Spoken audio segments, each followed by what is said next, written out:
less than 1 minute. Please share your screen.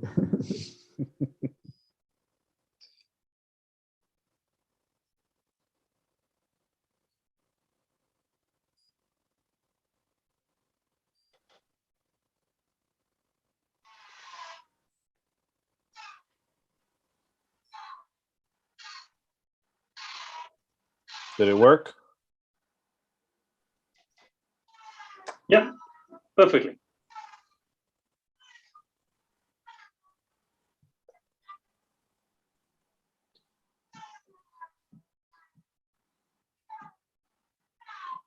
Not vague at all.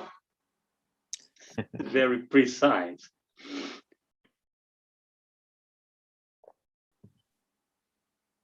That's the goal.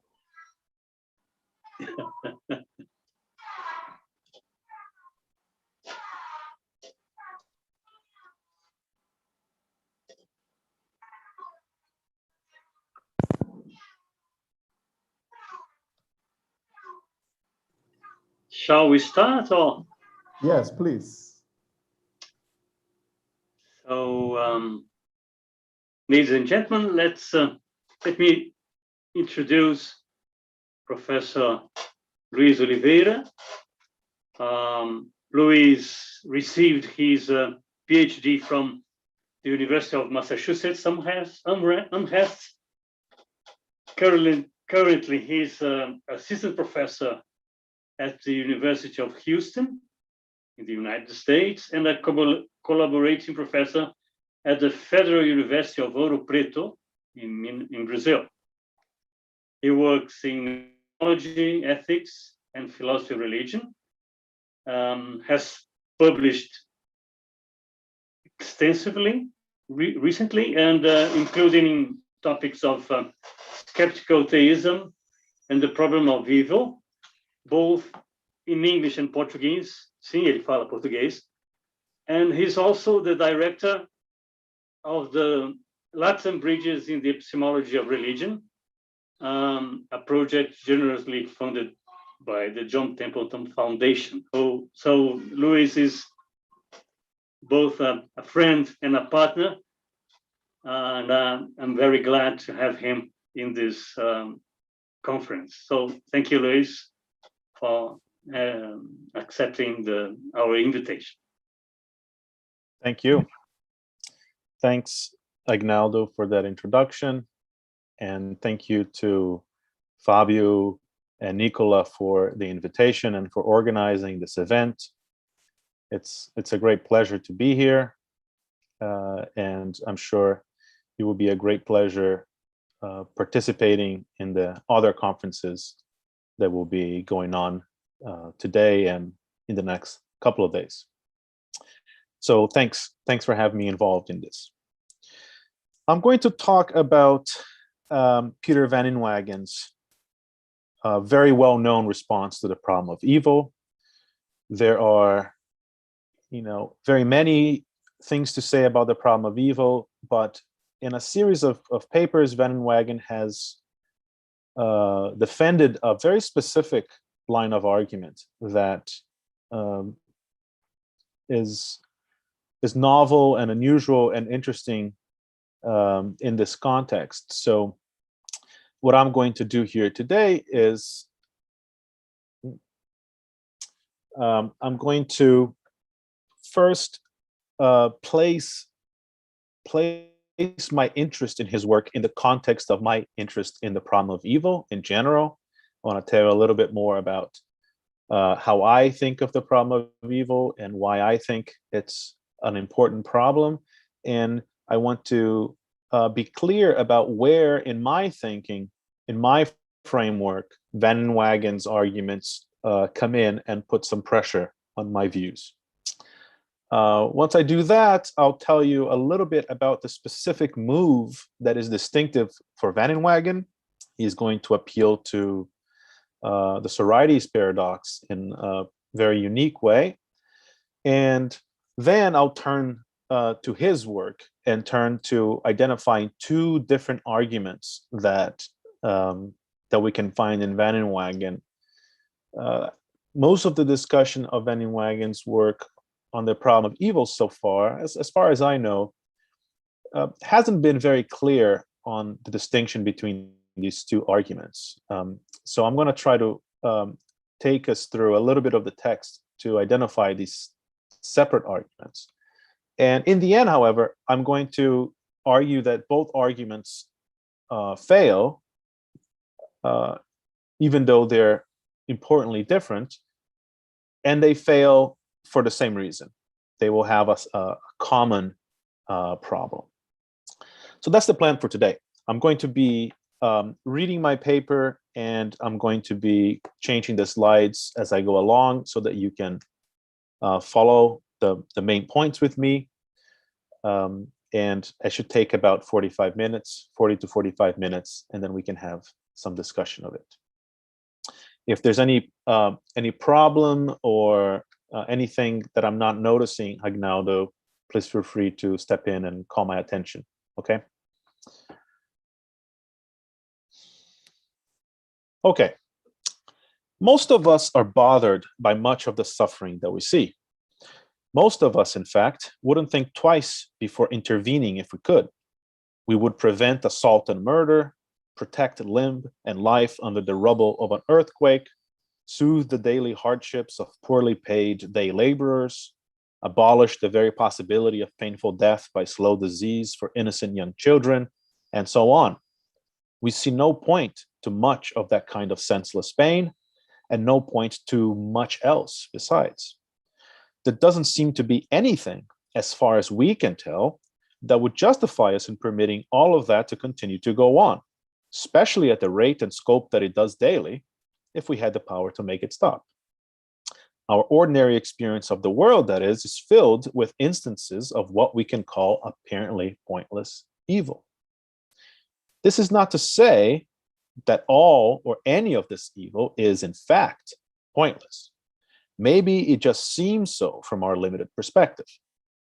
Nonetheless, some of us have insisted that the mere fact that so much of it seems pointless is enough to make it reasonable to reject a particularly common religious belief, that this world was created by a perfectly good and perfectly powerful being that personally cares for each and every one of us, and does so in ways that are not unintelligibly different from the ways in which we care for the ones we love. In what is now a classic statement, William Rowe has captured this line of reasoning with the following argument. After careful reflection on our experience and knowledge, we see no justifying reason for many instances of suffering in the world. But if that's true, then it's reasonable to believe that there's no justifying reason for at least some of all that suffering. So it's reasonable to believe that there's no justifying reason for at least some of that. But if there's even one instance of suffering for which there's no justifying reason, then God does not exist. So it's reasonable to believe that God does not exist. This argument does not pretend to show that God does not exist, where by God, recall, we only mean the kind of perfect personal being mentioned above. It doesn't even pretend to show that religious believers are unreasonable in their beliefs. All this argument tries to do is show that the existence of too much apparently pointless evil can make it reasonable to reject belief in God, provided one falls under the scope of the we in premises R1 and R2. So the basis of Rowe's argument is a widely shared experience, the experience of apparently pointless evil, and the conclusion is a fairly modest and circumscribed one. For myself, I think the argument is basically right. Of course, many reasonable philosophers reasonably disagree. Not satisfied with being reasonable in their religious beliefs, many think that the reasoning above is insufficient to support someone else's disbelief instead. There's a long and venerable tradition, for example, suggesting that truly careful reflection on our experience and knowledge, as opposed to merely cursory and superficial reflection, reveals a variety of justifying reasons, or possible justifying reasons, for all the evils that we see. These accounts are sometimes called theodicies or defenses, and especially together, they pose a serious challenge to premise R1. There are also ever more sophisticated versions of a simple line of thought. We are too limited in our cognitive powers. We wouldn't be able to see the point behind most of the evil in this world, even if they did in fact have a point. And isn't it the height of hubris to think that something we wouldn't see anyway is just not there? This kind of reply is sometimes called skeptical theism, and it poses a serious challenge to premise R2. Perhaps these challenges to R1 and R2 are right. Perhaps they're wrong. Either way, I won't have much to say about them today. Today, I'm interested in a particular challenge to premise R4 instead. First, let me tell you why I think R4 is true. If God cares for me in particular, as opposed to caring only for certain collective properties of his creation, such as average individual well-being, the historical development of humanity as a whole, and so on, and if God has the power and knowledge to prevent my suffering on any particular occasion, then it seems to me that he would not allow some evil to befall me unless he had correctly identified, in his omniscience, justifying reasons for doing so. To me, this seems like a very minimal requirement on saying that God is a perfectly powerful and perfectly good being that cares for me. Again, that cares for me in ways that are not unintelligibly different from the ways in which we typically use those words. Think about it. A parent who allows their child to suffer through a painful episode which they knew was coming, knew how to prevent, and had no justifying reason to allow, that parent is not caring for their child in that moment. All the more so for a God of unlimited resources. I suspect that many who at first resist premise R4 are mistakenly ignoring the fact that R4 is explicitly about possible cases where God would have no justifying reasons whatsoever for a particular evil, as opposed to cases where we just don't see his reasons for it. But it's only those committed to claiming that there are instances of evil for which a perfect God could have no justification, for which God would say, without displaying any imperfection, I'm sorry, but there is nothing that justifies my permission of this particular evil. I knew of it. I could have prevented it. I saw no reason not to prevent it, but I still did nothing about it. Only those willing to say that are truly denying premise R4. I find that simply incredible. Nonetheless, what one philosopher finds incredible, another philosopher defends with careful and incisive argument. That's philosophy for you. My goal today, then, is examining and responding to Peter van Inwagen's well-known challenges to premise R4. According to van Inwagen, the reasoning behind R4 runs into an age-old difficulty related to the Sorites paradox. After explaining how this paradox is relevant to our discussion, I extract two arguments against R4 from van Inwagen's work and argue that they both fall short on account of the same underlying mistake. If I'm right, what is reviewed is that van Inwagen's challenge, though influential, is not really a challenge to premise R4 after all.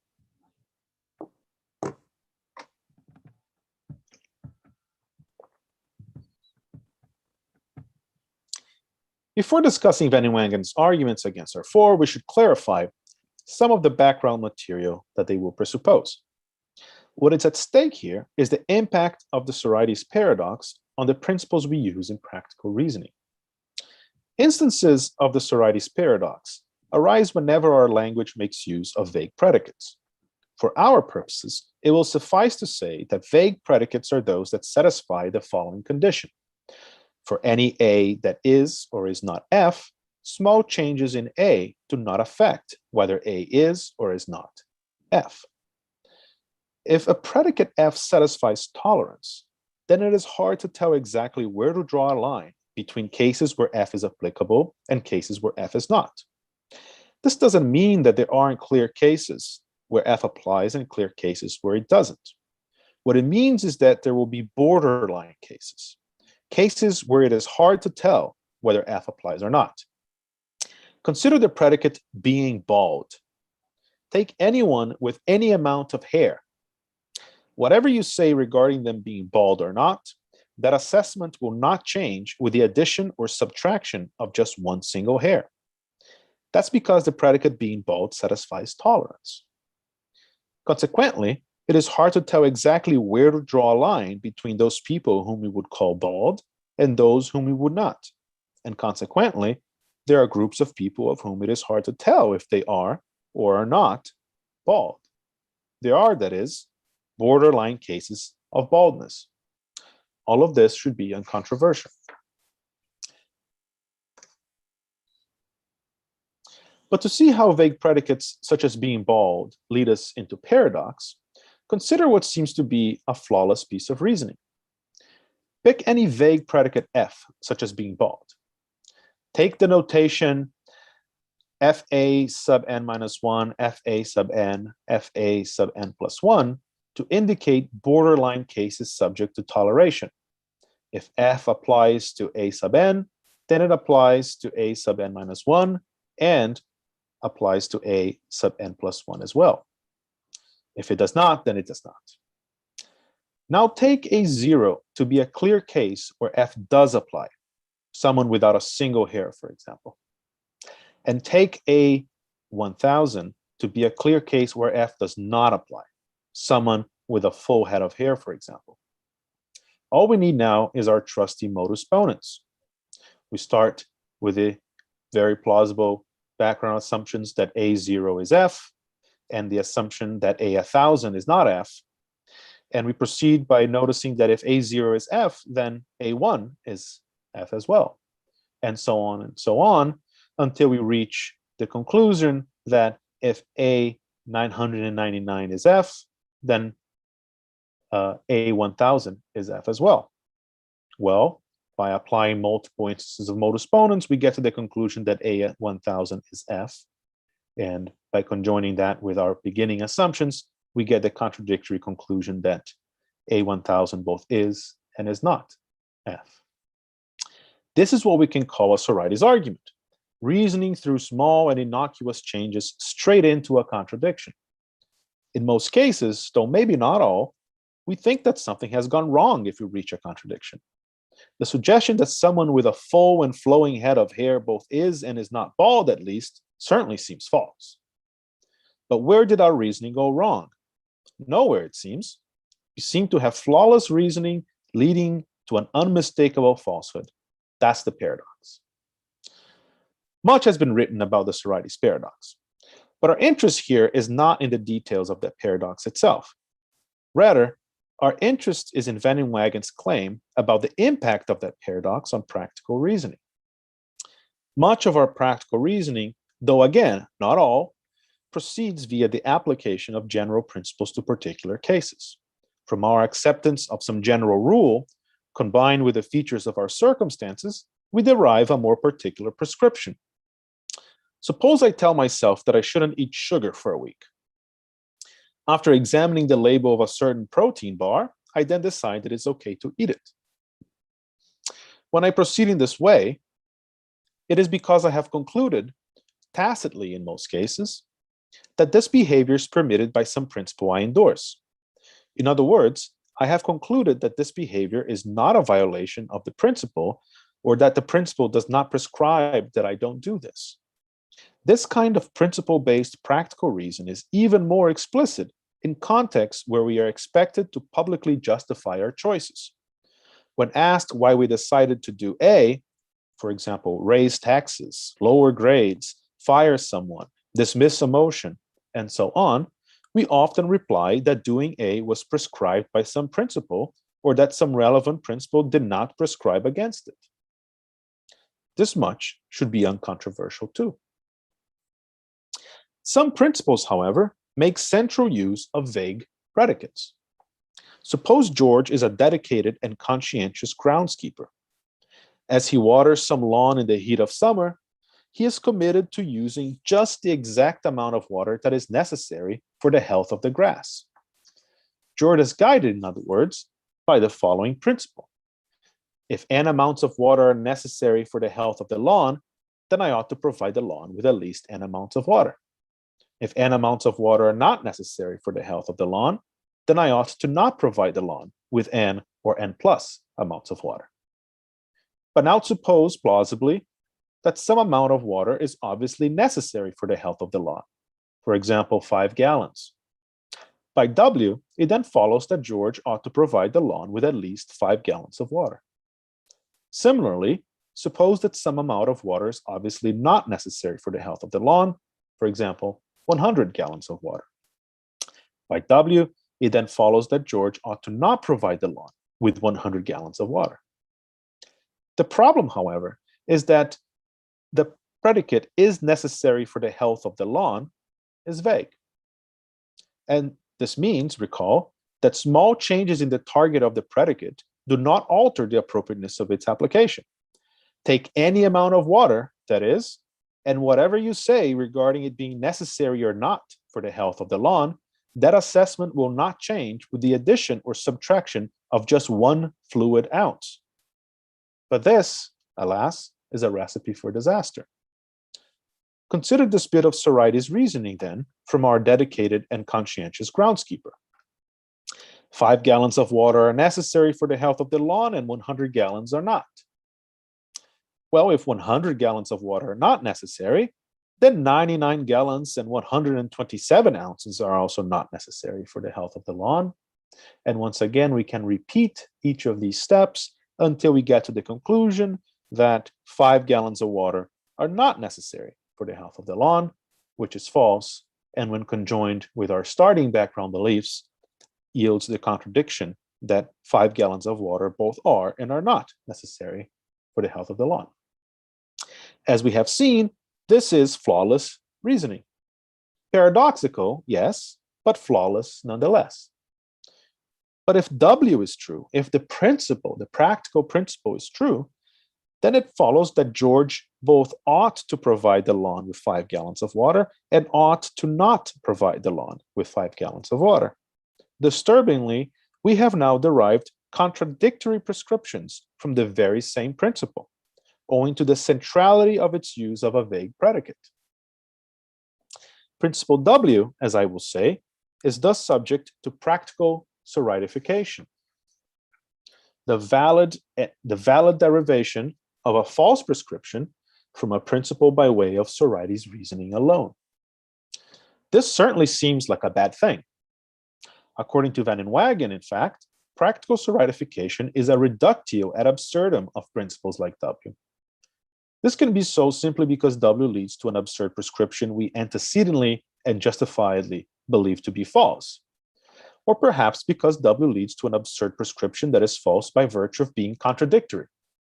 Either way, practical soritification seems to reveal a serious problem for any principle that is subject to it. And this, as we will see, is the main arrow in Van den Wagen's quiver against R4.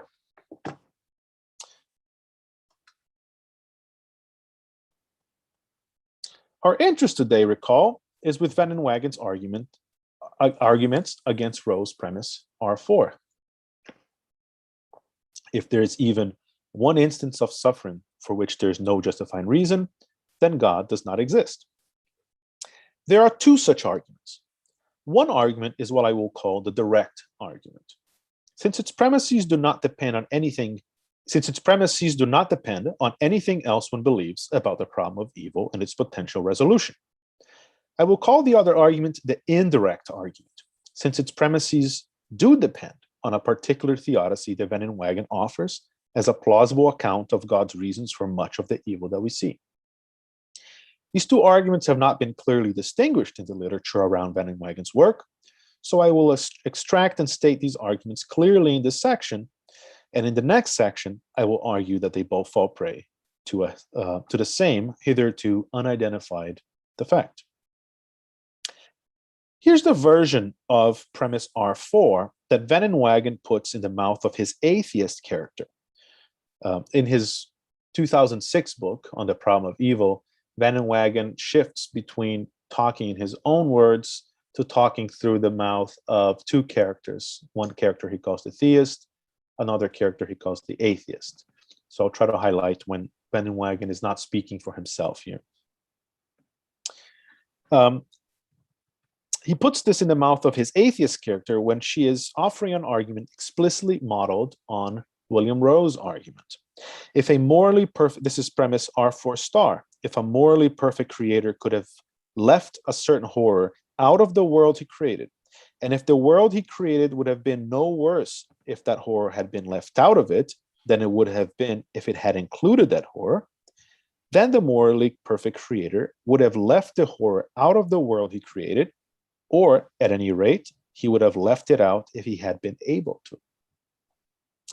The differences between R4 star and R4 are merely due to a difference in their level of abstraction.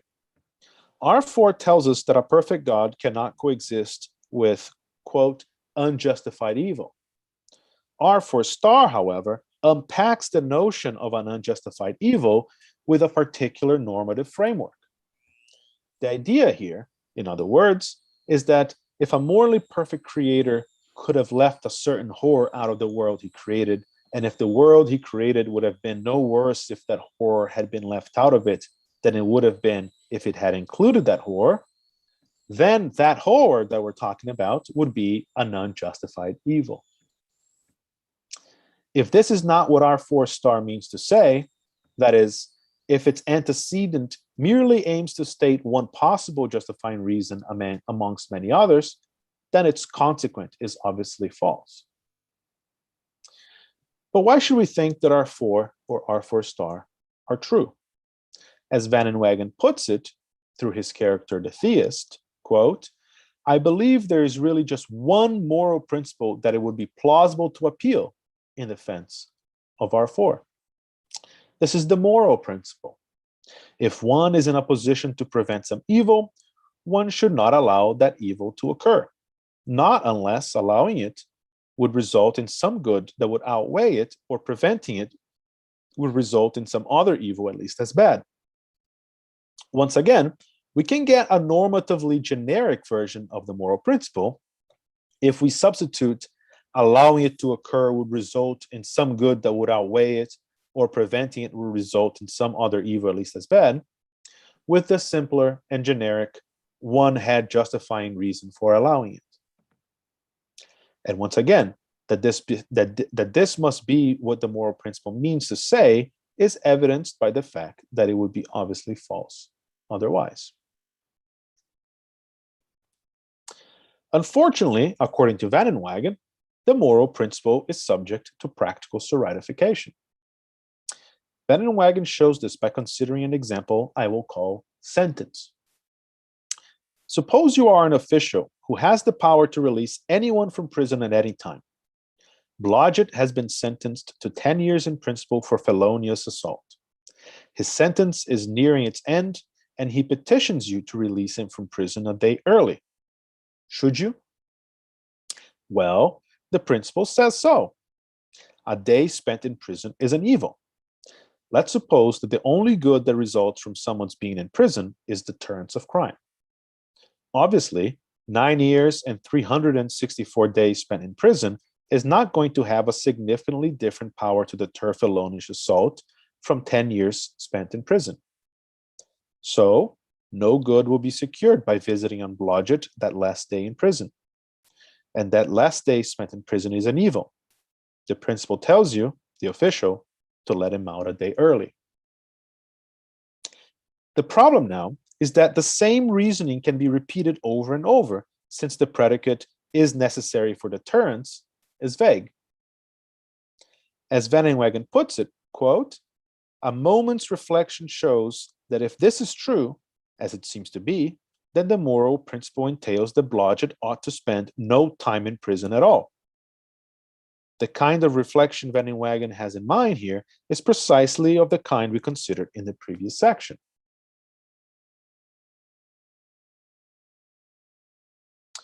Suppose that some amount of the evil of prison time is obviously necessary for the outweighing good of deterrence, for example, 1 day.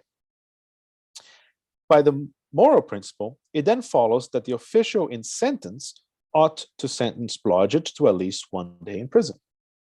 Similarly, suppose that some amount of time is obviously not necessary for deterrence, for example, 100,000 days. By the moral principle, it then follows that the official in sentence ought to not sentence Blodgett to 100,000 days imprisoned. But since is necessary for deterrence is a vague predicate, small changes in the target of that predicate do not alter the appropriateness of its application. Take any amount of time, that is, and whatever you say regarding it being necessary or not for deterrence, that assessment will not change with the addition or subtraction of just 1 hour. Well, now consider this bit of Sorites reasoning then from the official in sentence. 1 day in prison for Blodgett is necessary for deterrence, and 100,000 days in prison are not necessary for deterrence. Well, if 100,000 days are not necessary, then 99,999 days and 23 hours are also not necessary for deterrence. And we can proceed in similar small steps all the way to the conclusion that 1 day in prison for Blodgett is not necessary for deterrence, which we antecedently believe to be false, and to the contradictory conclusion that 1 day in prison both is and is not necessary for deterrence. This seems like flawless reasoning once again. Paradoxical, yes, but flawless. But if the moral principle is true, then it follows that the official both ought to sentence Blodgett to at least 1 day in prison and ought to not sentence Blodgett to even just 1 day in prison. This is clearly false. And since there are circumstances where the moral principle delivers a false prescription due to Sorites reasoning, the moral principle is false. We can now state Van Inwagen's first argument against premise R4 or R4 star more carefully in the following way. If R4 star is true, then the moral principle is true. But if the moral principle is true, then the official in sentence ought to not sentence Blodgett to even a single day in prison. But it's not true that the official in sentence ought to not sentence Blodgett to even a single day in prison. So R4 is false. This argument is direct, since it appeals to nothing controversial regarding the problem of evil itself. And while it does not attack R4 explicitly, it does attack one of its more popular versions.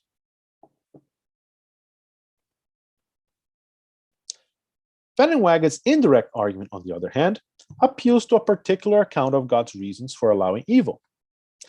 In a series of works, Van Inwagen has outlined what he at first called an extended free will theodicy and later called an extended free will defense. I'll call it both. Here, I quote him selectively, but representatively, picking and choosing the most illuminating bits from the relevant works.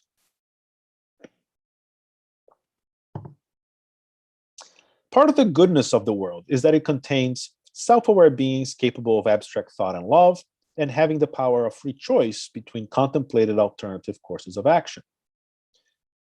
Beings, most importantly perhaps, fit to be loved by God and to love him in return and to love one another. Some of God's creatures, however, instead of loving him and submitting to his will, choose to turn away from him. They abused the gift of free will and separated themselves from their union with God.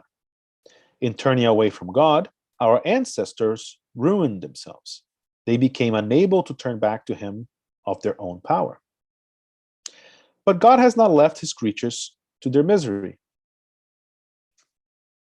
Instead, he has set in motion a rescue operation, a plan designed to restore separated humanity to union with himself, a plan whose object is to bring it about that human beings once more love God. Yet in order to achieve atonement with God, a ruined creature must turn to God and ask for his help and accept that help. Humans must cooperate with their rescuer. And for that, they must know that they need to be rescued. They must know what it means to be separated from him, and what it means to be separated from God is to live in a world of horrors. Consequently, in order to achieve the objective of rescuing his creatures, God must leave in place a vast amount of evil. Otherwise, he would deceive us about what separation from him means. Now, I'm not interested in whether this is a plausible story to most readers. What I'm interested in here is the fact that if this is more or less correct, then we have an answer to the question of why does God allow for so much evil in the world? Simple. The existence of a great quantity of evil is necessary so that humans can comprehend their situation and freely decide to collaborate with God's rescue plan. To put it more succinctly, we can say that for Van Inwagen, the existence of a great quantity of evil is necessary for the success of God's rescue plan. So let's suppose that's true. This claim, however, seems to have important consequences for premise R4. We can see these consequences by following Van Inwagen and taking two argumentative steps. The first step comes in the following kinds of claims. God cannot remove all the horrors from the world, for that would frustrate his plan for reuniting human beings with himself. And if he prevents only some horrors, how shall he decide which ones to prevent? Where shall he draw the line? I suggest that wherever he draws the line, it will be an arbitrary line. Why? Well, because there's no minimum number of horrors consistent with God's plan of reconciliation. For the prevention of any one particular horror could not possibly have any effect on God's plan. For any n, if the existence of at most n horrors is consistent with God's plan, the existence of at most n minus 1 horrors will be equally consistent with God's plan.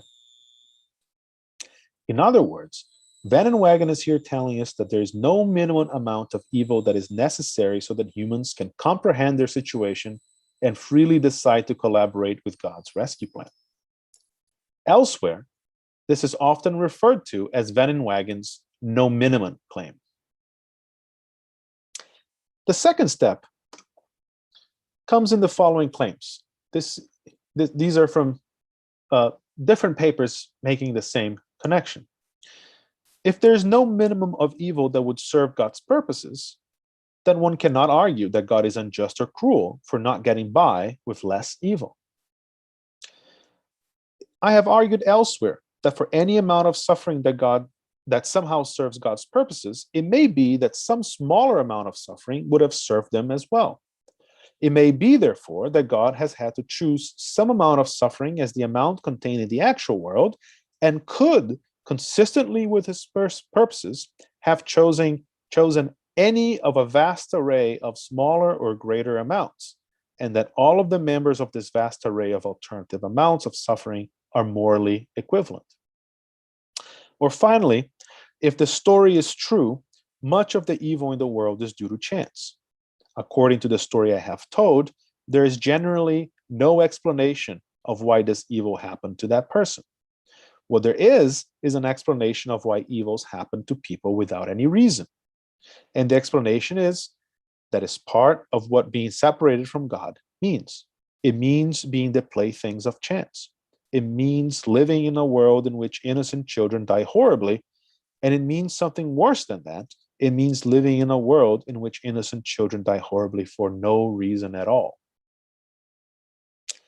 In each of these statements, what Van Inwagen is telling us is that his extended free will theodicy defense is incompatible with premise R4.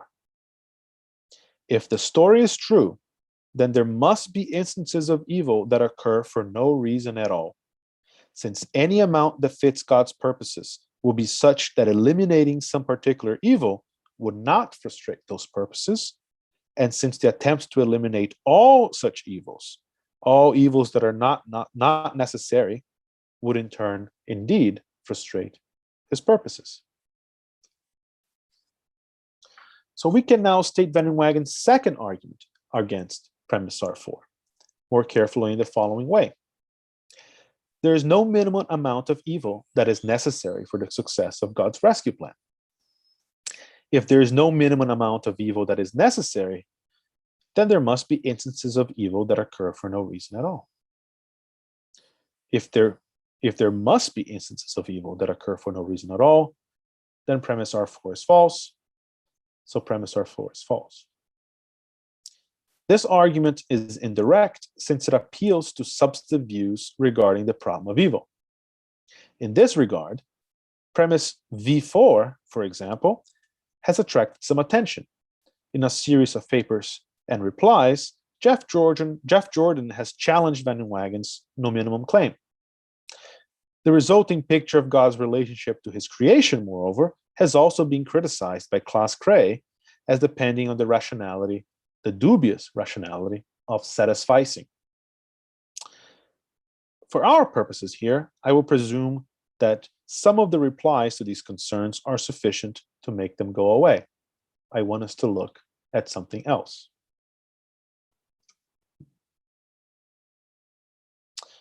I now want to argue that premises V2 and V5 are both false. V2 tells us that if the moral principle is true, then the official in sentence ought to not sentence Blodgett to even a single day in prison. Premise V5 tells us that if there is no minimum amount of evil that is necessary for the success of God's rescue plan, then there must be instances of evil that occur for no reason at all. The reason why these claims are false, moreover, is the same. In short, they both presuppose that the relevant agent, be it the official in sentence or God, can only have one source of justification for allowing or preventing the relevant evil. Consider premise V2 first. In his description of the case, Van Wagen tells us, quote, "Let us suppose that the only good that results from someone being in prison is the deterrence of crime." That is a perfectly fine assumption. What is a mistake, however, is assuming that the only considerations that count as justifying reasons for the official in sentence, or that pertain to outweighing goods and evils in that case, are those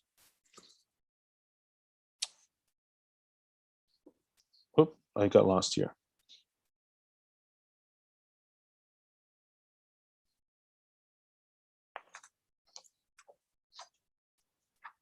One second.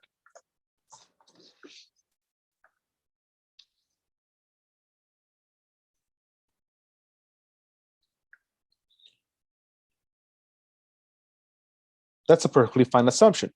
What is a mistake, however, is assuming that the only considerations that count as justifying reasons for the official in sentence, or that pertain to outweighing goods and evils in sentences, are those referring to the reasons, goods, and evils that in particular result from being in prison. But what about those other reasons that are relevant to the official's decision? This could be goods and reasons related to following through on sentences, related to fairness to similarly positioned prisoners who have had to serve their term in full in the past, and so on.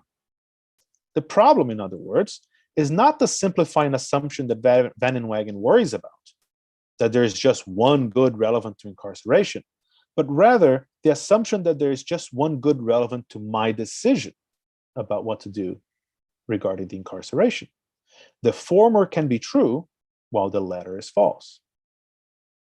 The point here, notice, is not that the considerations I mentioned are indeed good enough justifications for denying the request for a shorter sentence. They may be, they may not be. The point is simply to illustrate the fact that the official in sentence can have different sources of justifying reasons for permitting the relevant evil, some of which make no reference to vague predicates at all. In other words, the point is to show that it is possible for the antecedent of premise V2 to be true and its consequence nonetheless false. This means that V2 is false. Even though the reasons related to the goods and evils of incarceration are by themselves incapable of guiding the official towards a non-arbitrary decision, these reasons need not be the only relevant ones.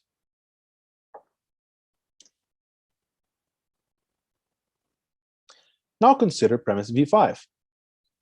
It focuses on the vagueness inherent in one of God's possible reasons for allowing evil, and it infers from this that since this reason cannot by itself eliminate arbitrary evils, they must exist. But when Van Wagen tells us that God, quote, had to draw an arbitrary line and he drew it, and that's all there is to be said, Van Wagen is confusing what God had to do with respect to the particular reason of having enough evil for the success of his rescue plan with what God had to do, all things considered. From the fact that one of his reasons for permitting evil calls for an arbitrarily large amount of evil, it does not follow that the amount of evil God permits must be arbitrary. Suppose God has justifying reasons to permit each of n particular instances of evil. Nothing in the extended free will theodicy defense forces us to assume that n is not large enough for God's rescue plan. Or start by supposing that n is a large enough amount of evil for the success of God's rescue plan. Once again, nothing in the extended free will theodicy defense forces us to assume that God cannot have justifying reasons to permit each particular instance of evil as well. But if that's the case, then the antecedent of premise V5 can be true, while its consequent is false. So premise V5 must be false as well. Consider Van den Wagen's use of the same strategy in a related but different context.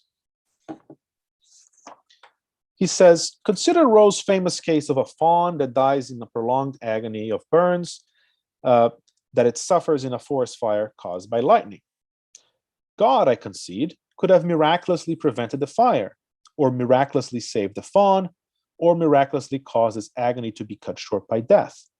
And I will concede for the sake of argument, if he had done so, this would have thwarted no significant good and permitted no significant evil. But what of the hundreds of millions of similar instances that have no doubt occurred during the long history of life?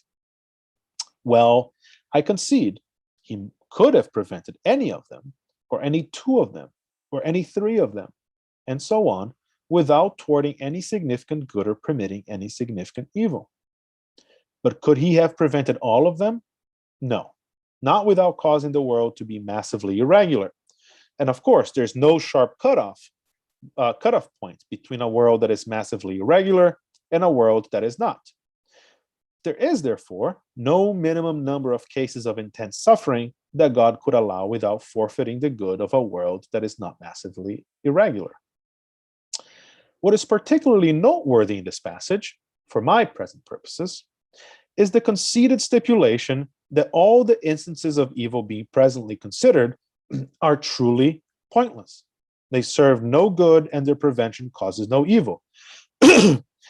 If they really are pointless in this way, then God's only justifying reason for permitting these kinds of evil is maintaining the regularity of the world. I refer you to Van den Wagen's discussion of why that is an important good, but that won't matter for us right now. But if that's God's predicament, then he is indeed stuck in a situation where he needs a large amount of evils, where there is no minimum amount that is necessary and sufficient, and where, consequently, he must permit some pointless evils in the borderline region. But this is precisely what I'm claiming we have been given no reason to believe about evil in general. Namely, that God's only justifying reason for permitting suffering, all and any of it, is that a large amount of it is required for his rescue plan. Indeed, Van den Wagen himself seems explicitly unwilling to make that assumption both early and late in his own work. He tells us that I do not claim that the theodicy I shall offer is comprehensive. That is, while I shall ascribe to God certain reasons for allowing evil to exist, I do not claim to give all of his reasons, or even to claim that the reasons I shall give are his most important reasons. And later he tells us that if a theist believes that some horrors are brought about by God, in each case to achieve some specific end, and both the Hebrew Bible and the New Testament imply this, that is no reason for that theist to object to a philosopher's employing as a defense a story according to which every individual horror is due to chance. But without that assumption, all we're left with is the claim that possibly one of God's reasons for permitting evil necessitates a range of, but not a precise amount, duration, intensity, or distribution of suffering. In order for this claim to be a challenge to the claim that God cannot coexist with evil, in order for this claim to be a challenge to the further claim that God can coexist with evil for which he has no justifying reasons, we would then need the additional claim that for many evils in the borderline regions, God really has no other justifying reason to permit them. I just don't see the grounds for making that claim, and it appears neither does Van den Wagen.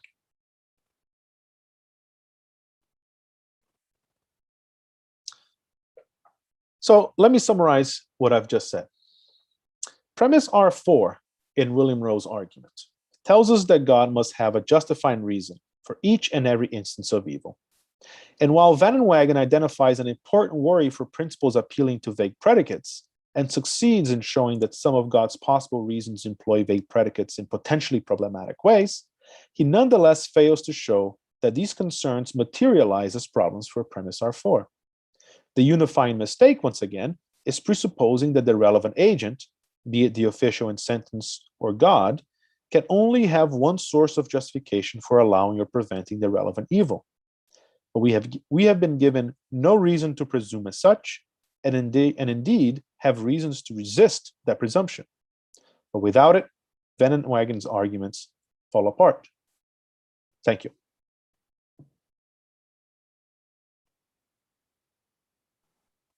Thank you very much, Luis, for this Right on talk. time. Yeah, we have 10 long minutes for discussion. So, if anyone would like to begin, please step up.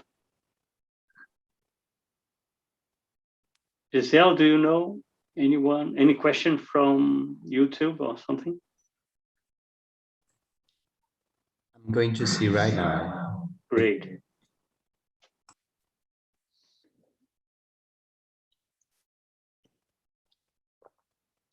I see a hand in the videos, Agnaldo. Yeah, yeah. Professor Alexander Persp, please.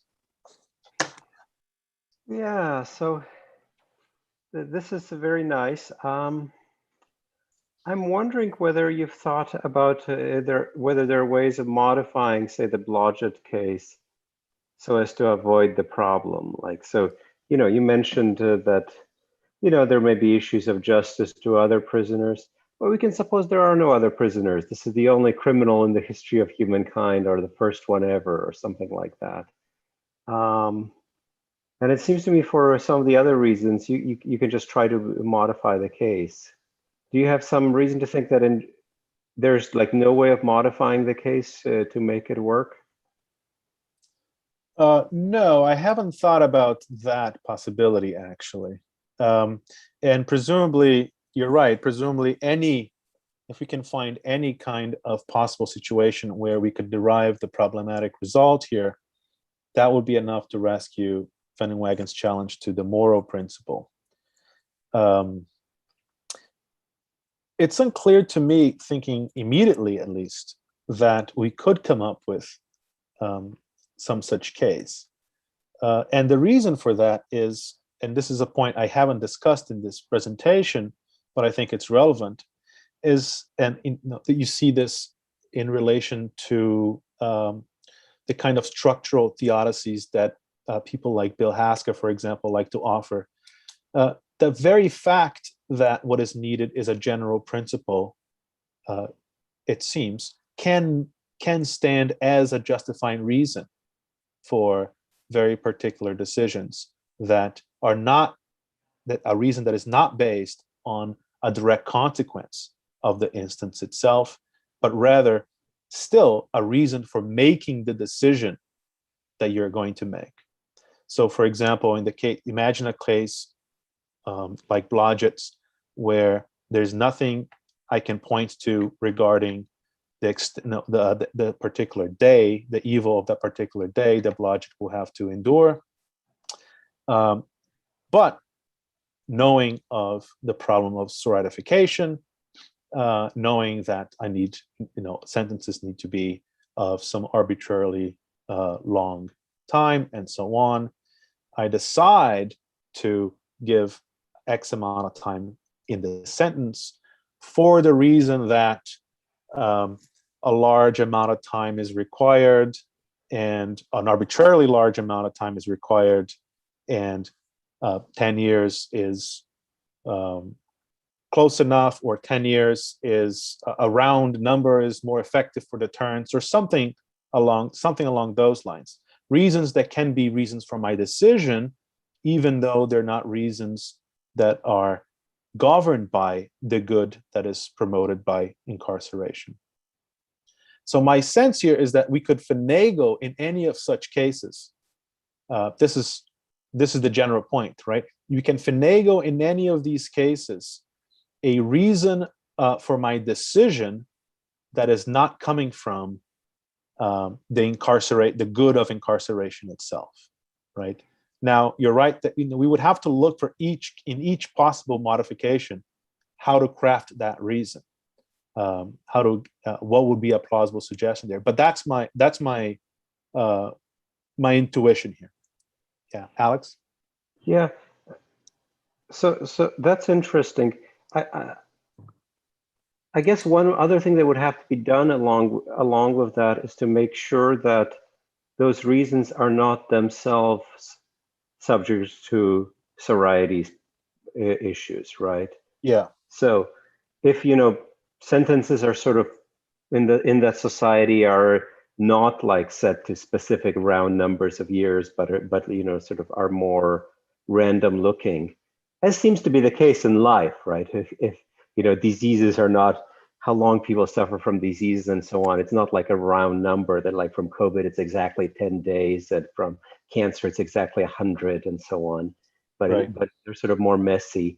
Then then there may be a worry that all these other reasons you're citing, they really might be subject to Sorites paradoxes as well. And so it might be that a slight enough change would not affect any of the reasons. Yeah, that might be. That's right. Now, if that, in order to determine that, we would have to look at not just a variety of modifications here, but it would be interesting to be very careful in the kinds of modification we consider, to try to get a representative sample of problems, Sorites problems with a variety of different kinds of reasons here. So you're right. I don't have anything too sophisticated to say in reply to that. Well, that sounds like the problem of formalization in general, doesn't it? Because every time you formalize, you put in precise numbers or anything, you lose something from the real problem. Don't you think that? Maybe. You mean every time we formalize, what exactly are you speaking of? An idea, a problem, an argument. So what you're thinking in general, and you put in formal terms, in precise numbers, you lose something like in that. I suppose so. Yeah, people at Unicamp will hate me for that kind of thought, but that's the problem of formalization in logic anyway. I think there's a sense in which you're clearly right.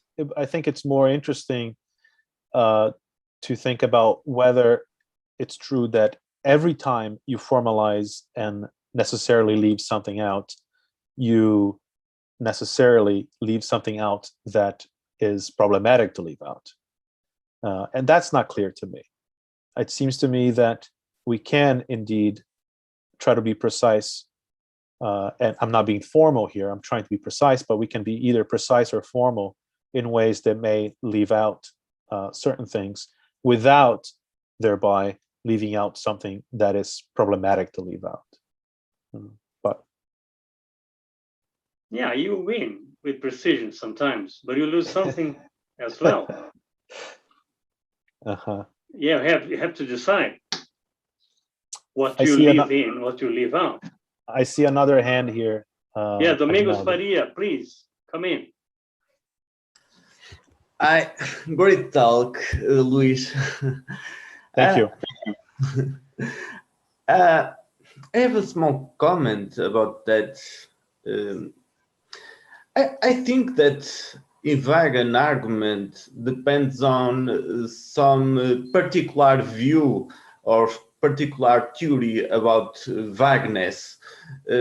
For example, if you adopt Timothy Williamson account of vagueness, that is epistemicism, I think you can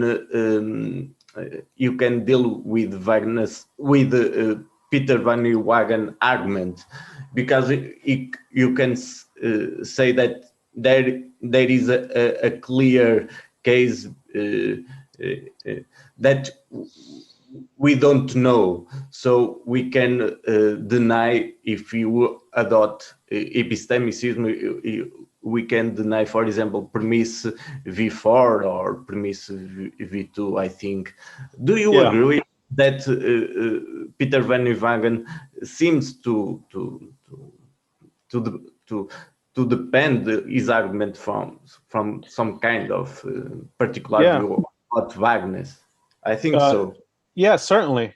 And I think Van Nieuwenhuizen is quite aware of that as well. And in his at least in his 2006 discussion of this, he includes a mention of Tim Williamson's epistemicism, and you can say the same thing about other representational views of vagueness, semantic vagueness, conceptual vagueness, and so on. Any of those accounts, either if they're true of all kinds of vagueness or true of the specific cases of vagueness we're discussing here, they would create some difficulties for Van Nieuwenhuizen. It's not clear to me that they are fatal. They would just make it slightly more. We would need to say a little bit more about why practical soridification is a reductio of a principle of practical reasoning. But that said, Van Nieuwenhuizen is aware of this, and he thinks those accounts are just mistaken. He thinks, to my mind, that's not is not a problematic move for him to do in the context of his reply to the problem of evil. He's certainly entitled and to the view of vagueness that he thinks more plausible, and it's certainly correct for him to use it in his systematic thinking about the problem of evil. So I don't blame him for that at all. But you are right that if we reject the kind of ontological view of vagueness that Van Nieuwenhuizen thinks is the correct one, his argument will require, it's either fatally wounded or would require quite a bit more legwork to push through. Yeah, thank you.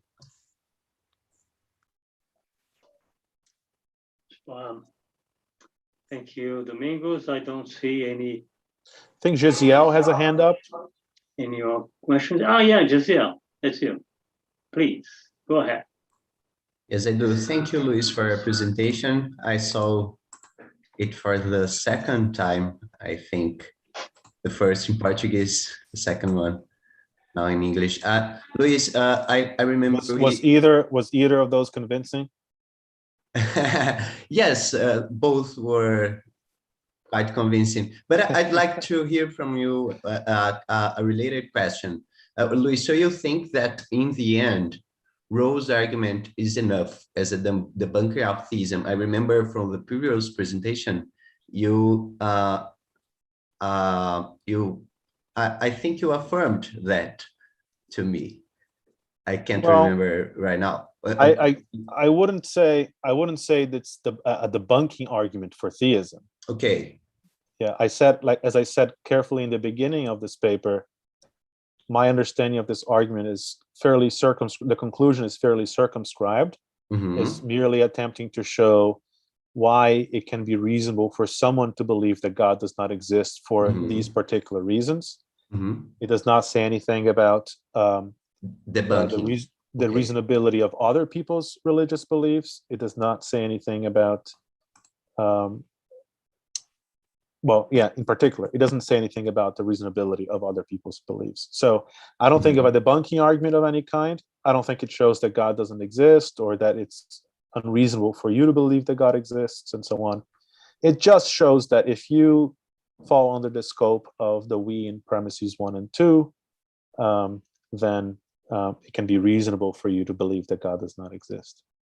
Yes, so that answers my question, because I would ask you whether theists may find some help, some refuge in some version of skeptical theism against Rawls' argument still. And Sure. yes. I think, again, all I'm doing in this presentation, at least, is resisting a particular line of attack on premise 4 from Van den Wagen. Van den Wagen and anyone else can still attack premise 2 with skeptical theism, and that's obviously interesting and important. That wasn't my concern here. More importantly, there are other attacks on premise 4 that I haven't discussed. Mark Murphy has work responding to premise 4. So this is very much a reply to Van den Wagen when it comes to my thinking about this argument. It's not even a wholesale defense of premise 4 of this argument. It's just a very focused discussion of one reason against it. So yes, he can move to skeptical theism, and the conversation would have to go on. But as far as I can tell, or at least as far as I've tried to suggest in this discussion, his work, applying his work against premise 4, is not as successful as you might think. Well, right. Thanks. Seems to me that it works in the end. Good. Well, thank you, Jaziel. We are already a bit ahead of time, so we have a next lecture should be at 6, but actually should start now. Then thank Luis again for Thank you. his Sorry. presentation and discussion. Thank you. Sorry to Kelly for cutting in on your time. Now that's my fault. So thank you again. Should Good. not be that precise. There's some vagueness in time here. So thank you again. Thanks everyone, and thanks for the questions. I appreciate it. All Can I right. share my screen, Ignaldo? Luis Yes, has to please. stop sharing. Yeah. Oh yeah, Okay. that's right. There you go, Kelly. Thank you. How are you? Whoops.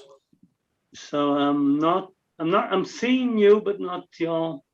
I have to allow something to happen here. Yes, Jaziel. Are you going to present some? I have to quit my screen. I'm gonna have to log on in a minute. I'll be right back.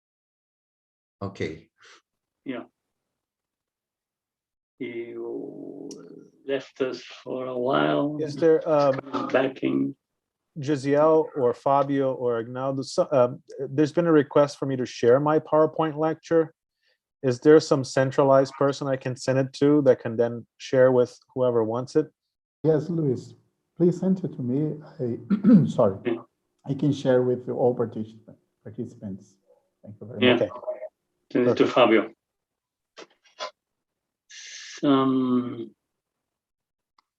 Let's wait for Kelly to return. Professor Kelly, could you share the screen? Yeah, let me find it here. Here we go. Okay. Oh, good. Yeah. So let me introduce. May I start?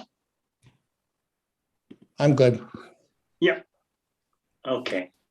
Let me introduce then Professor Kelly James Clark. Kelly received his PhD from the University of Notre Dame with Alvin Plantinga as director. He has held professorships at Grand Valley State University, Calvin College, Oxford University, University of St. Andrews, Notre Dame, and Gordon College. He served as executive director for the Society of Christian Philosophers from 1994 to 2009. His books include God and the Brain, Religion and the Sciences of Our Origins, Abraham's Children, Return to Reason, The Story of Ethics, 101 Key Terms in Philosophy and Their Importance for Theology, many of which have been translated into multiple languages. His book on love and the Abrahamic traditions is nearly completed. And Kelly is a great friend of mine. I'm very glad to have him around, and an important partner for the philosophy of religion in Brazil. And I'm really happy to have him in this event. And thank you on behalf of the organizing committee for your acceptance of our invitation. So, Kelly, please go ahead.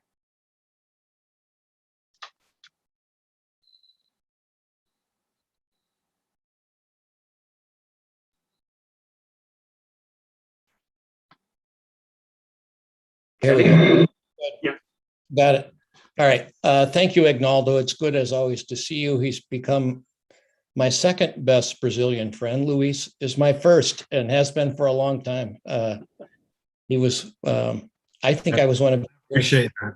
professors when he came to the United States. So it's been an honor to follow his career, and it's been an honor to follow him into Brazil. It's been a great experience for me to become friends with many of you in Brazil.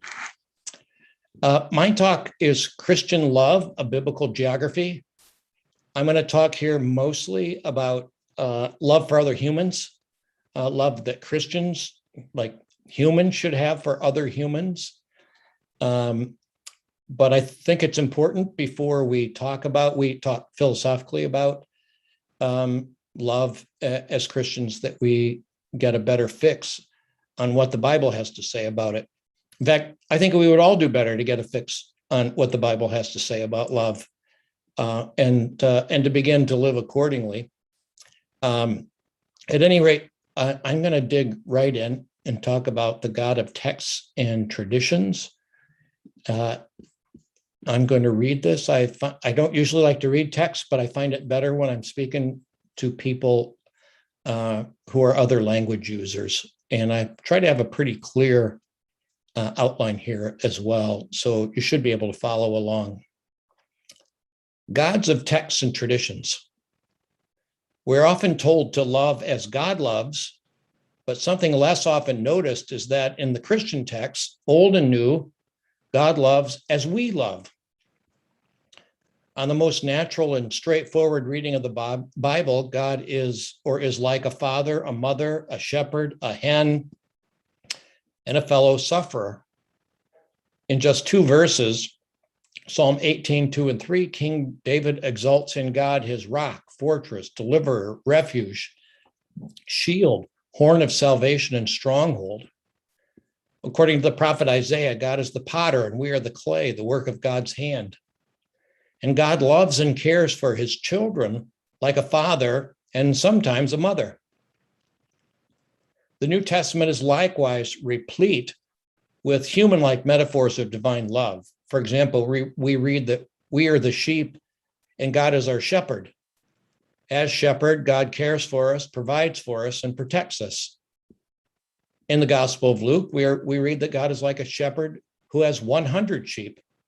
If one sheep is lost, God leaves the 99 to search out for the one that is lost. When God finds the lost sheep, he joyfully hoists it onto his shoulders and returns it to his flock. One might think lost lives matter. That's my only political statement of the day. Maybe only Americans will get it, but I couldn't resist. We are, the Gospel of John also teaches, God's friends. Friends walk side by side and share a common life together. Friends bear one another's burdens, delight in one another's joy, and grieve with one another's sorrows. Finally, we are the bride and God is the bridegroom. As bridegroom, God pursues and woos the bride in hopes that we choose him. The Christian texts, Old and New, share a common human-like metaphor of divine love. God is Father. Father, the ideal type, bring their children up to become full and flourishing and righteous adults.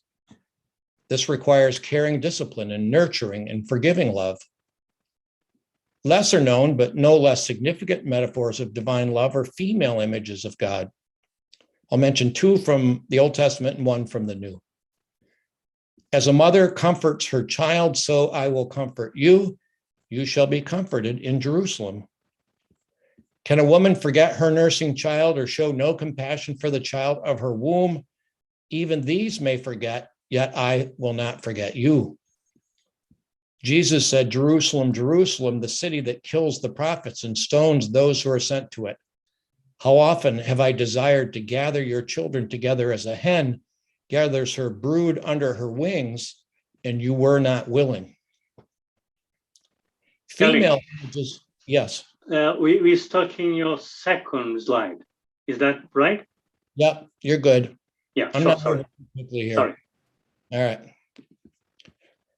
Female images of the divine human relationship affirm a profoundly and deeply intimate love relationship of God for God's children, culturally different from the stereotypically distant and severe father-child relationship. The God of the text is father, shepherd, mother, guardian, and giver of peace. The God of the text is emotionally connected with and responsive to God's human creatures. Finally, the God of the text loves us in ways similar to the love of ideal fathers, shepherds, mothers, guardians, and givers of peace. Okay, next slide. The God of the traditions. Many theologians and philosophers of the Abrahamic traditions would come to believe that these earthy and human-like representations of God are mere metaphors. God is not, of course, literally a rock, a fortress, a deliverer, a refuge, a shield, a horn, or a stronghold. God is like a rock. God is like a shelter. God is like a horn. These metaphors and images are ways that humans use to communicate that God is steadfast, a source of comfort, and a sounder of warning. God is not a big human being on this view. God does not literally have eyes or ears or a butt or sitting on thrones. God knows everything, but without eyes or ears. And while God is all merciful, God is only like a father and a mother. For example, unlike our fathers, God did not inseminate our mothers as our biological fathers did, and God did not literally sweetly sing us to sleep in the evening or gently shake us awake in the morning like my father did. God does not literally babysit or breastfeed us. What then is God like, shorn of the human-like metaphors and images? The most influential Christian thinkers borrowed the language of the philosophers, such as Plato, Platonism, Neoplatonism, and Aristotelianism, to understand the divine and divine love. Let us briefly look at these non-Abrahamic philosophers that had such an outside influence on the development of Abrahamic theology. Abrahamic reflections on love, for better or worse, were informed as much by abstract Greek thought as by the more anthropomorphic and metaphorical biblical texts. But these philosophical traditions, I will argue, can't capture the fullness of Abrahamic theologies of love. Take Aristotle's God, aka the unmoved mover. According to Aristotle, because God is incorporeal, unchanging, and unmovable, it is impossible for God to respond to his creatures and his world in love. Aristotle's God is in a state of unmoved and unmovable perfection, perpetually and peacefully thinking only of perfection, that is himself. The kind of love that feels with the suffering and responds to the needs lies beyond the reach of the unmoved mover. The God of traditions is a lot like Aristotle's God, immutable and impassible. Let's briefly consider these attributes one at a time. First, the God of the traditions is immutable, that is, God cannot change. At first glance, immutability in love might seem unproblematic. God unchangeably loves us. What could be better? Yet unchangeable love is hard for humans to conceive, let alone imitate.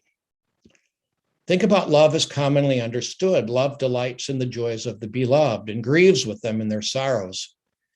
Joy and sorrow, or sharing in joy and sorrow, require change in both knowledge and feeling. I share in my friend's joy at the birth of his child only after I learn of the birth. And I share in my friend's sorrow at the death of his father only after I receive news of the death. I change first in knowledge and then in feeling. At least two changes in knowledge and feeling seem required for sharing in another's joys and sorrows. So at least two changes in knowledge and feeling seem required for human love. An unchanging God cannot lament over injustice, grieve over our sins, or rejoice over our repentance and acts of compassion. If God unchangeably loves us, God can't love us in that sharing joy and sorrow sort of way, the way of love that requires two changes in knowledge and feeling. How then does an immutable God love us? What would it mean for us, deeply mutable beings, to love like God? Being loved changes the beloved as well. When we are loved, we feel happier, more at peace, more secure, and have a healthier sense of self. We are more motivated to be and do good. The world seems lighter and brighter, and we see people as their best selves. But our love for an immutable God cannot elicit any changes at all in God. God's happiness or well-being is not increased an iota by human actions or omissions. Well, now let us consider impassibility. According to the doctrine of divine impassibility, God is not affected by things in the world, say human suffering. So God cannot suffer upsetting or episodic emotions in response to injustice and suffering. God, on this view, lacks pathe, passion or emotion or feelings. That's not quite how it goes. The impassible God has feelings, but just one. God, on this view, has the single emotion of perpetual bliss, bliss which cannot be diminished or increased by events in the world. If everyone should love God or if no one should love God, God's happiness and well-being remain exactly the same, perpetual bliss. God's perpetual, unperturbable bliss cannot be decreased by, say, God's observing the enormous suffering of the Holocaust. God remains in perfect happiness, perpetual bliss, as God's chosen suffer unspeakable torment and death. And God's perfected happiness cannot be increased by, say, observing the repentance and subsequent transformation of the worst of sinners. In a sense, God is apathy. God's feelings are unaffected by anything that happens for good or ill in the world. God, on the impassibilist view, cannot have compassion or empathy. But human love seems to require compassion and empathy. If I were to walk past the Nazi gas chambers with ashes of human flesh falling from the sky, it should disturb me. If I were to see the hollowed eyes and blank stares of a Holocaust victim, I should so deeply feel with them, suffer with their suffering, that I am moved to act on their behalf. If there's any suffering in the world, I should feel for the sufferer and act to relieve it, not remain in suffering-free bliss. But an impassible God cannot be disturbed or feel. So should I, like God, aspire to undisturbed bliss, oblivious to and undisturbed by the suffering of this world? Should I love like God in a way that does not involve empathy?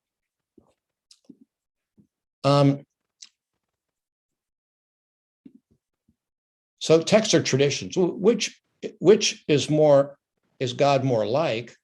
I think I'm on my next slide here. Which is God more like, the God of texts or traditions? Well, settling the truth of these two views, God of texts or traditions, would take us beyond the purview of this essay.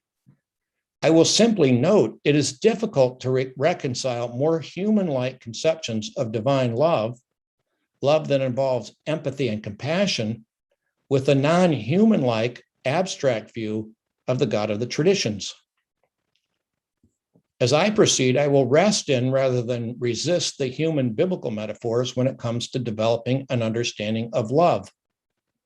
I will focus, for example, on God as Father and Mother, not on God as the utterly transcendent, unmoved mover. the God of the text, I believe, is more helpful for informing and inspiring finite human beings to learn how to live in love. Love in Greek. Jesus, along with his followers, likely spoke Aramaic. The New Testament, however, was written in Greek. When Jesus speaks of the scriptures, he meant what Christians would come to call the Old Testament. The Old Testament was written in Hebrew. So the writers of the New Testament took ideas that were first expressed in Hebrew and were spoken by Jesus in Aramaic with reference to the Hebrew scriptures, and then found ways to express them in Greek. And I read them in English in the 20th century. Such a transliteration process boggles the mind. While many Hebrew terms have been translated into the English word love, and by the way, I think translating these into a single word is a mistake, but maybe this is the best we can do. The New Testament is considerably sparser. In the New Testament, there are just 3 Greek terms, philia, storge, and agape, that are typically translated in English by the single term love. An important 4th term, eros, is never used in the New Testament. Let us consider them one at a time. Philia, often called brotherly love, is close friend love, and as such includes affection or liking. I have brotherly love for my brother John and for my good friend Mark, but Mark is not my brother, so my relationship with him calls for a different kind of, I guess, affection. I have love in my notes, but I think it calls for a different kind of affection. I have kin affection for John and friend affection for Mark. I like being with both of them, but I don't feel for Mark the same way I feel for John. Philia then admits of a wide variety of role-specific feelings. Finally, friendships often develop based on the qualities of a potential friend. I appreciate Mark's kindness, for example, and just plain good sense. If he hadn't been kind or wise, I probably wouldn't have been attracted to him in the first place. Human friendships then are often dependent on our friends being good or at least decent people in various ways. Being kind or patient, say, or having a sense of humor or shared interests like football or fishing. Friendships are also often depend on favorable, positive responses. People we are friends with are likely people who don't talk just about themselves. They're eager to and do listen to us on occasions. Friends don't just take, they often give. Friends anticipate our needs and share our burdens. We're often quick to shed so-called friends who don't reciprocate appropriately. But our real friends are not so easy to shed. I take it philia aspires to the latter sort of friendship. The etymology of storge is family affection or love.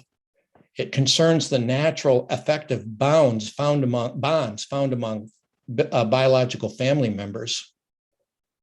Affection modeled on the warmth and tender feelings of mother to child can be found as well in, of course, father-child, but not so stereotypically, but also the best and most mature sibling-sibling relations, the finest friend-friend relationship, the best marital relationships, and even teacher-student relationships.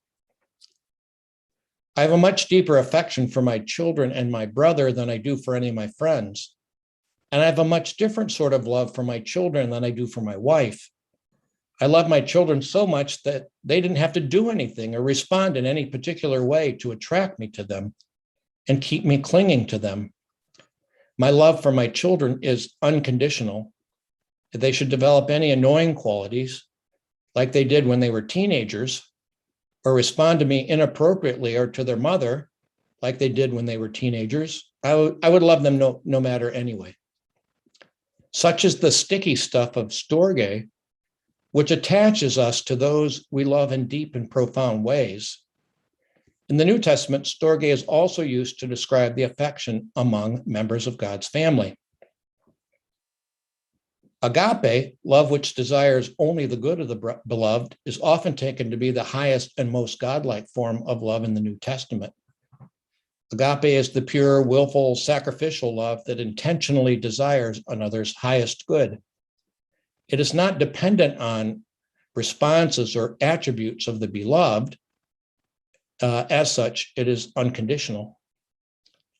Unlike most human love, agape love doesn't require that the beloved be beautiful, thin, rich, famous, or powerful. Moreover, the beloved needn't benefit us in any way. For example, by making us feel warm fuzzies or sharing their wealth. Agape love is first and foremost the way that God loves unworthy sinners, not based on or merited by any qualities of, say, righteousness. God loves us, one might say, in spite of ourselves. In the New Testament, agape also includes human love for God and human love for other humans. While it's widely claimed that there are 4 kinds of love in the New Testament, the fourth, eros, is never explicitly used by name in the New Testament. Eros is the form of love that is often misleadingly associated with the erotic. For sure, in the ancient Near East, eros referred to sexual desire, physical attraction, and sexual love, but eros was not reducible to sex. It is a much richer form of love, which includes, for example, emotional or desiring love, like desire for the good of another, or sensual love, or romantic being in love, or the best husband and wife love. Given its much wider connotations, eros is sometimes praised in the Old Testament as beautiful and good within the context of a committed marriage. It is even used as a metaphor of God's love for humans. However, in the New Testament, eros typically manifests without the use of the term in condemnations of illicit sex, such as promiscuity and adultery. And it's had that unfortunate effect on subsequent Christian tradition. Finally, within the New Testament, this is after I've separated these all out. This is what I've come to believe from my geography. There are no fine lines separating these 4 kinds of love. Agape, storge, and philia blend into one another in the text. They're difficult to distinguish and to understand. Thus, lightly armed, let us turn to the New Testament itself. I focus here on love in the synoptic gospels. In the synoptics, the gospel of Jesus comes in narratives and parables which resist easy conceptualization or harmonization. Their ideas seem to be concealed or to bounce around. Yet a consensus on love emerges. Instead of foreshadowing, I will let the gospel consensus on love slowly emerge.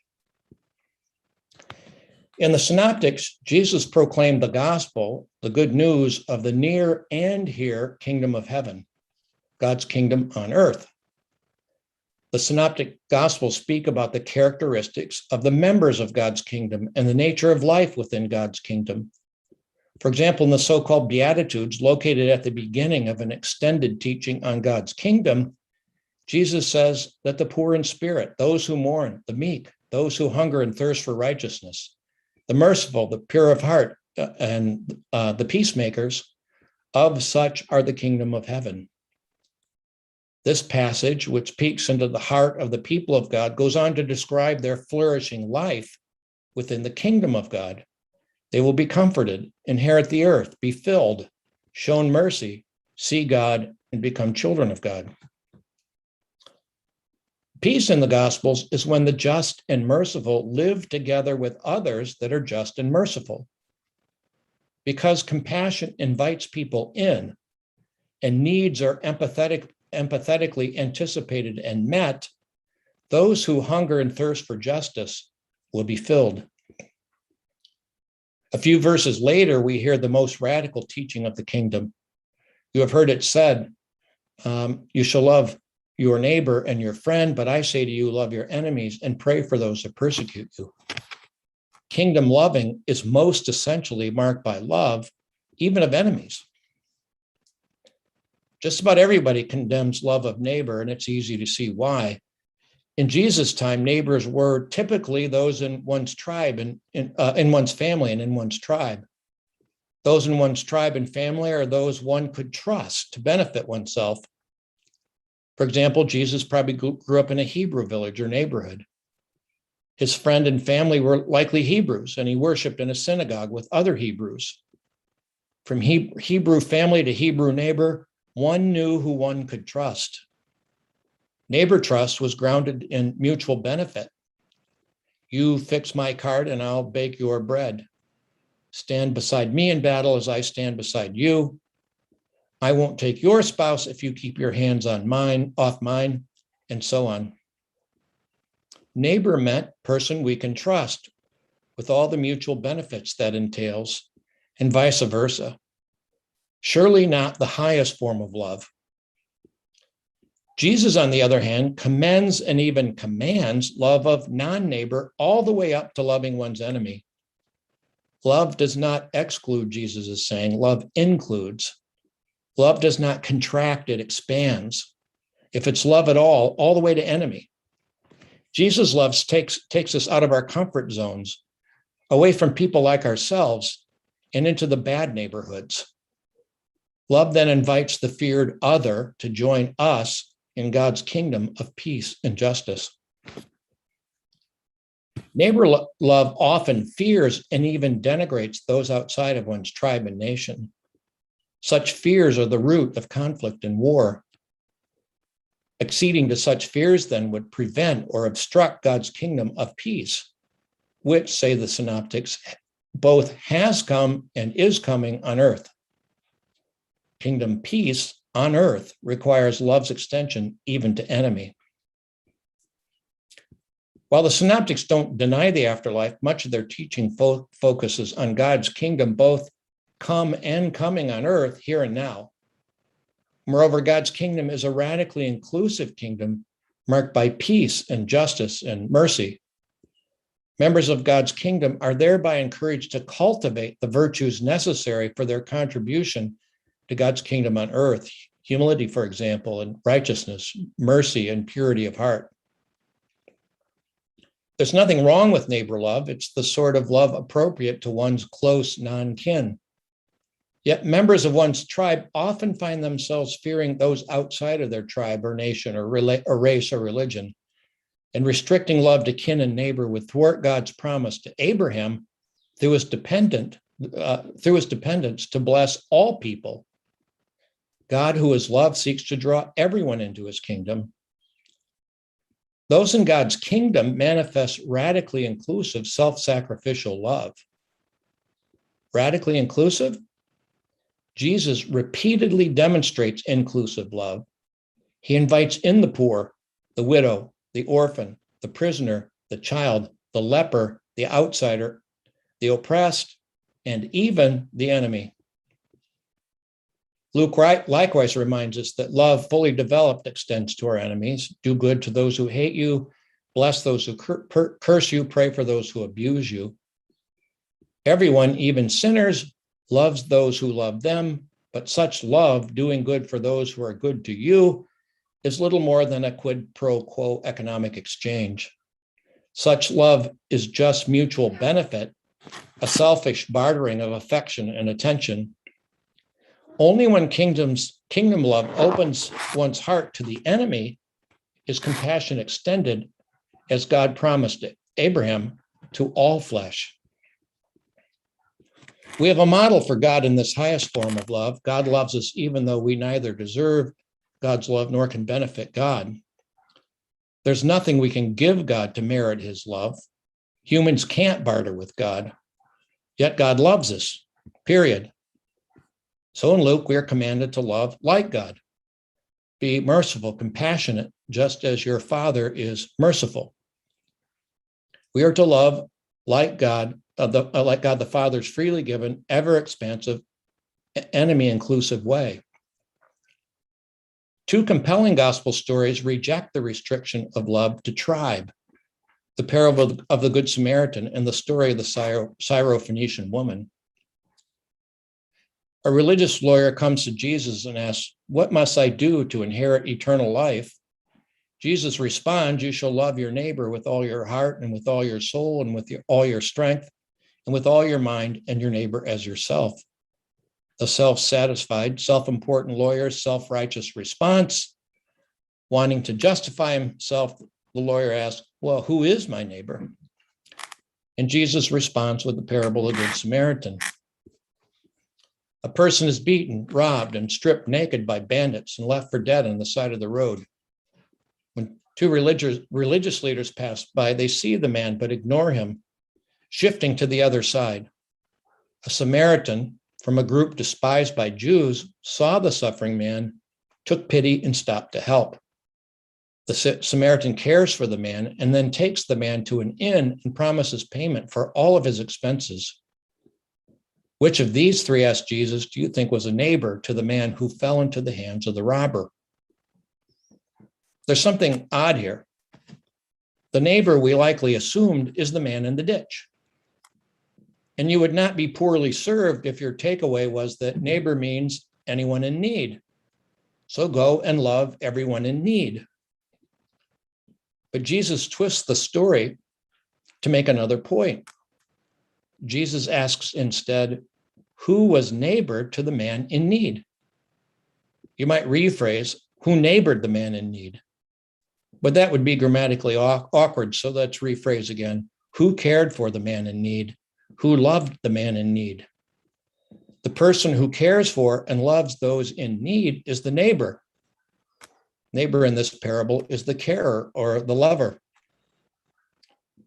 Jesus' subtle question shifts neighbor from noun to verb, saying that love means being a neighbor to anyone who in need.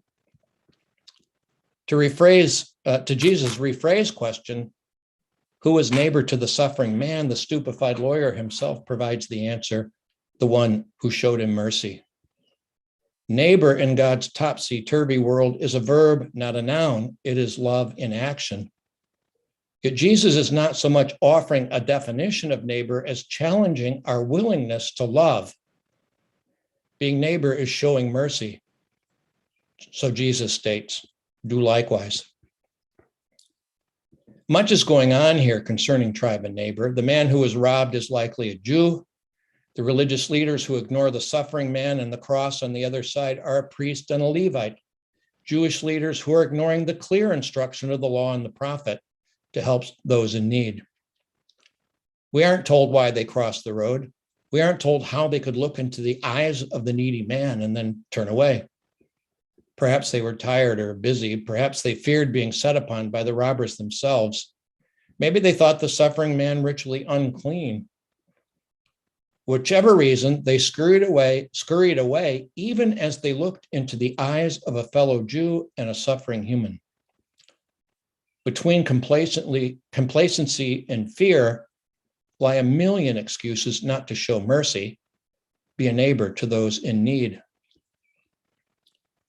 Samaritans, on the other hand, were despised by the Jews, yet the enemy neighbors the suffering Jew, demonstrating, unlike the priest and Levite, that neither love nor lover has boundaries. In the story of the Syrophoenician woman, we find a fascinating and curious account of Jesus coming to grips with God's radically inclusive love. I'm going to read this in length because I think it's so interesting. A Canaanite woman from the region of Tyre and Sidon came to him crying out, "Lord, Son of David, have mercy on me. My daughter is demon possessed and suffering terribly." Jesus did not answer a word, so his disciples came to him and urged him, "Send her away, for she keeps crying out after us." He answered, "I was sent only to the lost sheep of the house of Israel." The woman came and knelt before him. "Lord, help me," she said. He replied, "It is not right to take the children's bread and toss it to the dogs." "Yes, it is, Lord," she said. "Even the dogs eat the crumbs that fall from the master's table." When a woman, a Canaanite and a mother of a demon-possessed daughter, asks Jesus for mercy, Jesus sends her away without a word of consolation. Woman, Canaanite, mother of demon-possessed daughter, it couldn't get much worse in Jesus' day. Canaanites were considered half-breeds, like dogs, not fully human, rough, uncivilized, unchosen. Women were considered second-class citizens. Non-Jews were considered pagans, and Jesus himself seems to assume as did many people from his neighborhood, that only Hebrews are God's children. Finally, mothers were often blamed for the demon possession of their children.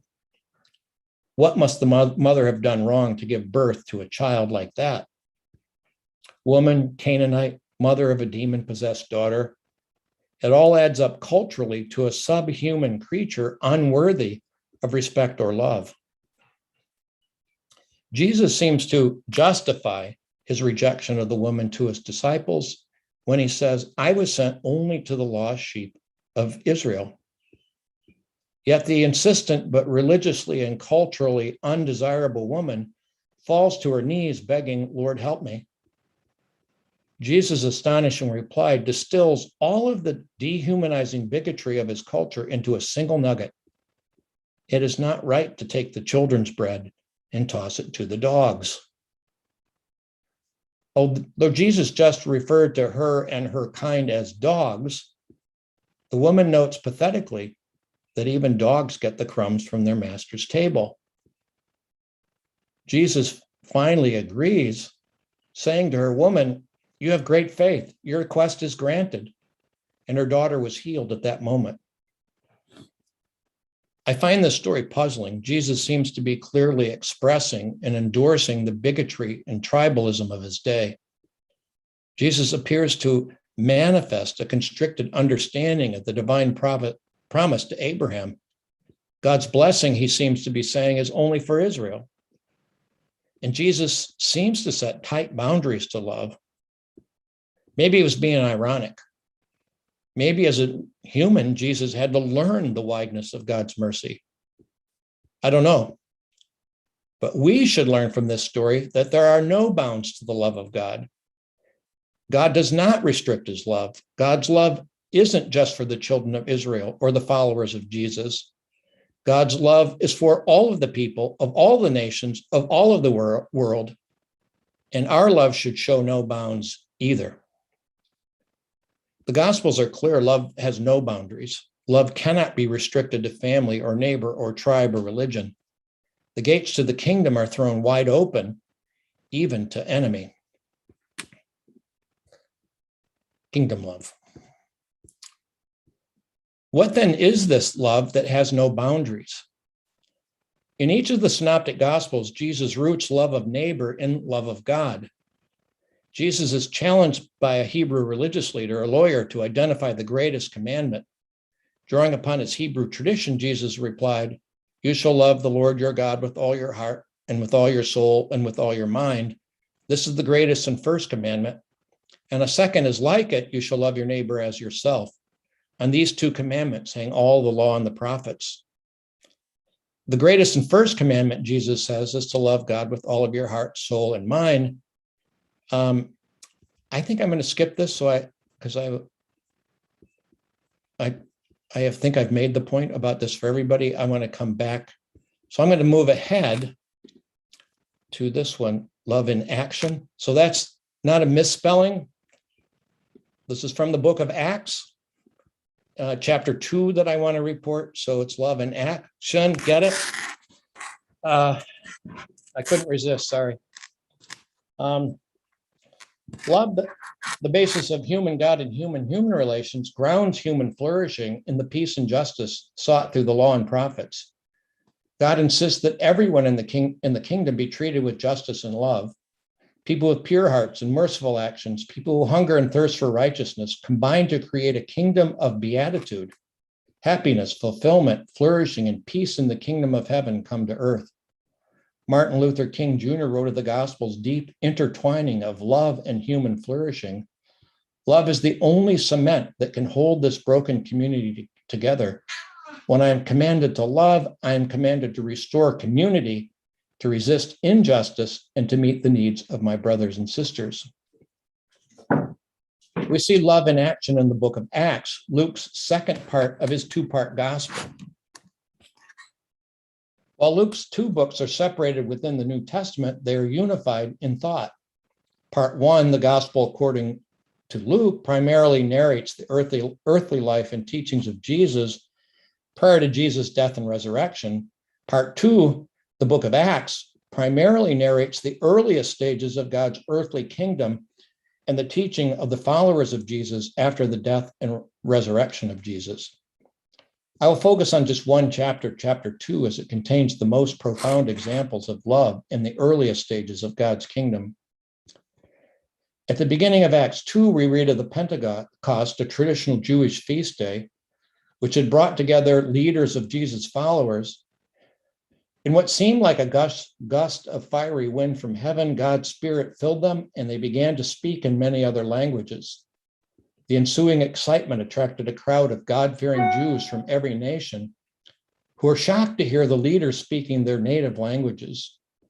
Visitors from as far afield as Egypt, Rome, Cappadocia, and Asia heard the leaders declaring the wonders of God in our own tongues. Peter explained that God had promised to pour out his Spirit on all people and had sealed his promise in the miracle certified life and teachings of Jesus. Peter goes on, he proclaimed Jesus was crucified on the cross and died according to God's plan and was raised from the dead. He talks about why God died. I'm skipping a couple paragraphs here. I just want to say this. I don't know how God affected the forgiveness of sins through Jesus' death on a cross, but that's what Christians believe. God's forgiving mercy then becomes the grounds of God's emerging kingdom. And through God's Spirit, believers are animated and empowered to love, and desperate people from all the nations, uniting disparate and desperate people from all the nations as one in love. Acts 2 ends with a dramatic narrative of life in God's newly emerging kingdom of love. The followers of Jesus, led by Jesus' disciples, joined together. All believers were together and had everything in common. They sold property and possessions to give to anyone who had need. Every day they continued to meet together in temple courts. They broke bread in their homes and ate together with glad and sincere hearts, praising God and enjoying the favor of the people. And the Lord added to their number daily those who were being saved. The earliest believers were devoted to one another. They were motivated by love. They held everything in common and distributed goods according to their need. The word love is never mentioned there, but we see it in action in this passage in Acts. They gladly share their homes and their meals and their lives. So there was no need there were no needy persons among them, and their love had a magnetic, attractive power. They enjoyed the favor of all the people, and their numbers increased daily. All right, I'm going to make some reflections here. Instead of using Greek terms, I will use just two words, benevolence and love, to talk about two forms of love in the Christian tradition. I take benevolence to mean just what the medievals thought, willing and doing good things without feeling or passion. And I take love, however, to include willing and doing good things and much more. It involves the heart, proper feelings and thoughts that motivate good actions. I take New Testament love to include empathy. Moreover, I take it that New Testament love produces or conduces to human happiness and flourishing. Let me start by way of example. In those countless ante-mortem circumstances where empathy eludes us, where we find another person unlovable or disgusting or fearsome, benevolence is our fallback second best love. For example, we see parent love in the parent who deeply cares for the welfare of her children and who acts in accord with their caring. But when a mother is exhausted and cannot muster up much care or concern, benevolence insists that she act for her needy child anyway. She must act well even when she feels bad. While the gold standard for mothers is love, empathy motivated parenting, benevolence is always her second best default good. Love insists, it never gives a pass. Incorporating empathy into one's understanding of human love makes love impossible when one lacks empathy for the other. And if we're honest, we seldom feel empathy for the mass of humans that encircle us. While we often have intensely empathetic feelings for spouse and children, our empathetic feelings wane to nothing like the ripples of a small stone thrown into a pond as we move out from kin to tribe to the world. If empathy is built into the biblical definition of biblical love, we can't reasonably be required to love those we don't like or even hate. God may so love the world, but we must work our way up one person at a time. Yet even in the absence of empathy, love insists on generosity to the poor, healing of the sick, justice for the oppressed, food for the hungry, shelter for the weary, comfort for the afflicted, and inclusion of the outcast. If one lacks empathy for those outside of one's tribe, one must will their good. I try to make this case that, I have the definition here, and I'll just quickly talk about what I think. So I think biblical love is an admixture of different virtues that'll come to be part of the Christian tradition. I think it includes affection, it includes friendship, it includes eros, it includes charity, and it includes agape. And they're all wound together in various passages in the Bible. I'm going to skip some stuff where I defend that I'm responding to people here, by the way, who think that Christian love is only benevolence. I think that's what Augustine thinks, that human love is only benevolence. I think a lot of medieval philosophers think that it's only benevolence. And I have a long argument here that it also includes empathy or sympathy or affection or friend feeling. I think there are a lot of role-specific feelings that are included in this. I think I'll say a little bit of something about love of enemy. Let me conclude by reflecting on the hardest insistence of love of enemy. Love of enemy seems by its very nature impossible. If we fear them as enemy, we cannot have empathy for them, and empathy is required for the highest form of New Testament love. But the New Testament insists on love of empathy. Followers of Jesus, we read in the text, are called to love their enemy like their Father in heaven. How does the Father in heaven love the unrighteous? We read, for he, the Father, makes his sun to rise on the evil and on the good, and sends rain on the righteous and on the unrighteous. In an agrarian society such as first century Palestine, farmers and shepherds depended for their very lives on the sun and rain. So while God insists on righteousness, even the unrighteous are blessed with God-given sun and rain. That is, God provides everyone, righteous and unrighteous, with sufficient blessing for sustenance and survival.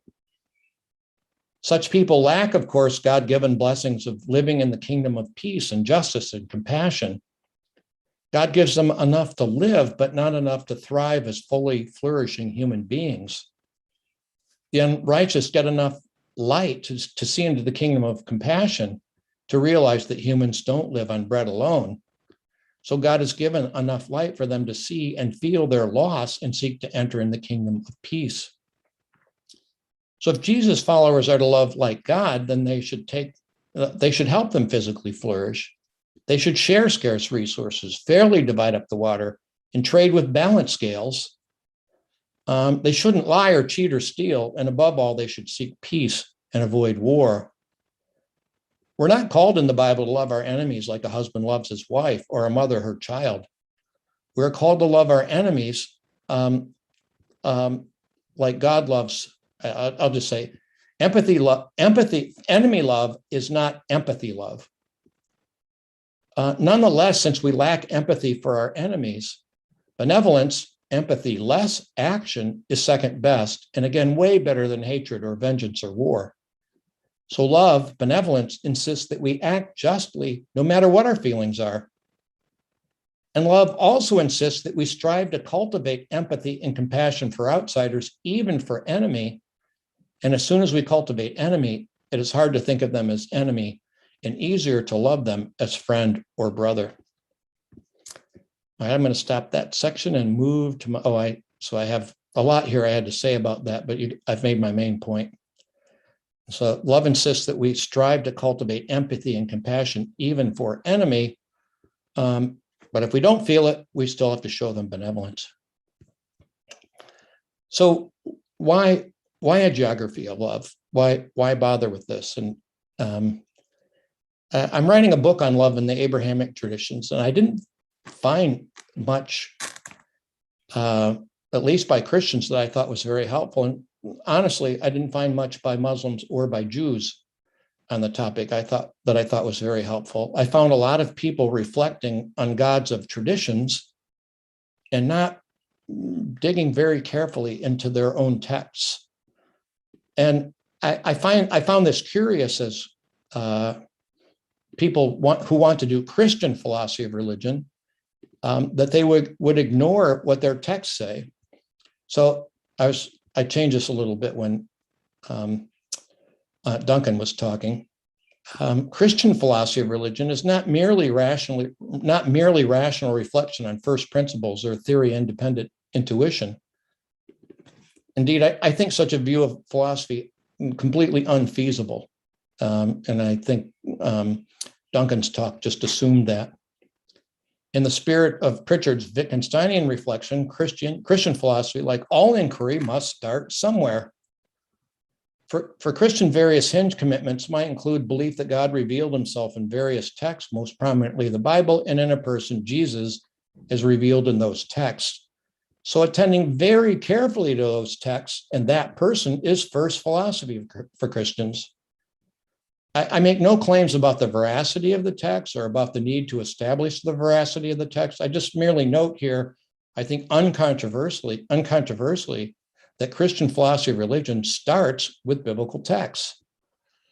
So I think I'll just say one more thing here.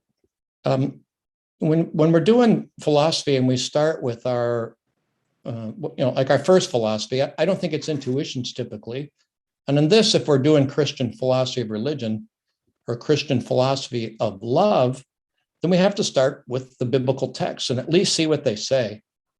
When you do ordinary language philosophy, you start with the many, and the many are for me, the voices of the text that influence, and then you consult the voices of the few or the expert.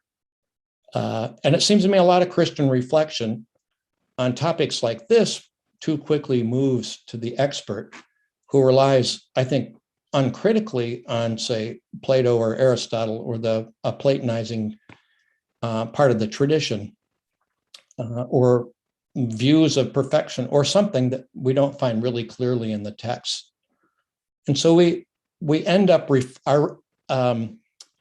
those are hinge texts, so I can't resist this metaphor. Christian reflection is often unhinged from the texts that should be the ones that influence reflection on the text. Well, that raises a huge amount of issues for Christians who reflect on texts, and ones that I've tried to raise as I've gone along. How do you hear the divine in the mundane biblical texts and languages, or anthropomorphic biblical texts and languages? Are some texts more regulative than others in theological thought? Why do texts use narratives? How are the various narratives to be understood? Can we reduce narratives to propositional truths without remainder? Can we understand an ancient text from our modern standpoint? How should we relate gods of texts and traditions? These are really massive philosophical issues. One's not really well addressed by contemporary analytic philosophy of religion. Eleanor Stump and Nicholas Walterstorff, I think, are two exceptions to this, but there aren't many exceptions. And I'm just going to say one more thing. Maybe you notice I use really cheesy pictures. I think there's some reluctance on the part of us to talk about love. We're analytic philosophers are happy to talk about omnipotence, omniscience, perfect goodness. There are lots of things that we're pleased to talk about, things we can put into propositions, logical symbols we can move around. So I use cheesy text here, and I did it on purpose. Look at this one. This one's really cheesy because we're probably embarrassed to talk about love. There are topics that we're not embarrassed to talk about, and then topics we are. I don't mean this as anything reflection on Luis. We're really good on Sorites, paradoxes. We're not so good on hugging. So, and we're sort of embarrassed. So I think love is a way underexplored topic in Christian philosophy of religion.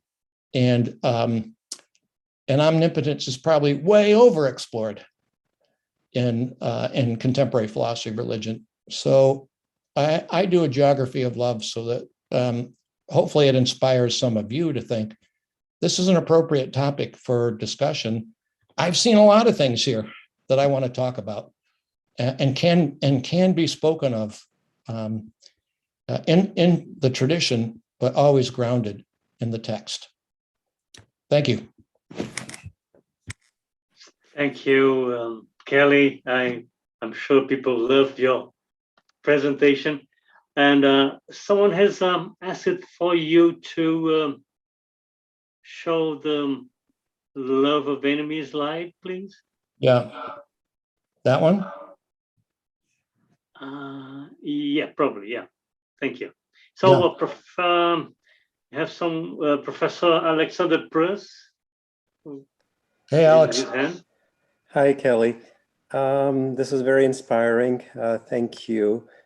I want to challenge something you said towards the beginning about the need for mutability for love. And specifically, you said, okay, look, for love, you need changing knowledge.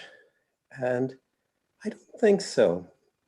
So I imagine this case. I have a good friend who's going on a one-way space mission to a nearby star. He's going to be away for a while. In fact, for the rest of his life, I will have no contact with him whatsoever the way this is set up. And I have also the agenda for the journey. And it's a really good agenda. It's like really carefully worked out, when he'll have his dental checkups and so on. And the science of day is really good at predicting, when he'll be suffering, when he'll be happy, and so on. And so I have all this prediction stuff.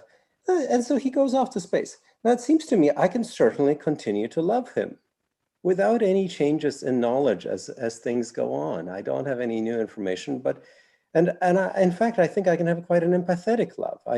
I have a sort of trans-temporal empathetic love. I know that at T1, he's going to be suffering. At T2, he's going to be happy. At T3, he's going to be suffering. At T4, and so I simultaneously can feel an empathy for the moments where he is happy, or a happy empathy and a sad empathy for the times when he's suffering. It seems like all that's quite possible without any changes. And I don't even have to know if he's right now suffering, because there might be no fact of the matter about that, given relativity theory.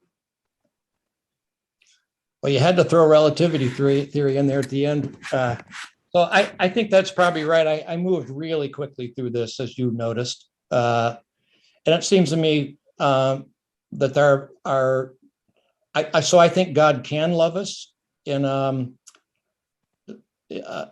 be immutable. It's harder for humans because in general, our knowledge is time bound. In general, we don't have that sort of knowledge. And it seems sort of, so I guess I look at it like this. I've sort of decided that the narratives give us something to say, primarily enough information about creature love, what it means for us to be creatures, and so I've moved in the direction that that's the way we should think about it, even though I have no idea. For all I know, it might not be the right way to think about it. Maybe we should aspire to be more godlike in this way. So I don't mean to make a big logical case, Alex, that this is the way it is. I just sort of, given human nature and given human limitations, in general, humans are the sort of people that we should be cultivating the ability to respond empathetically to someone that we see in need.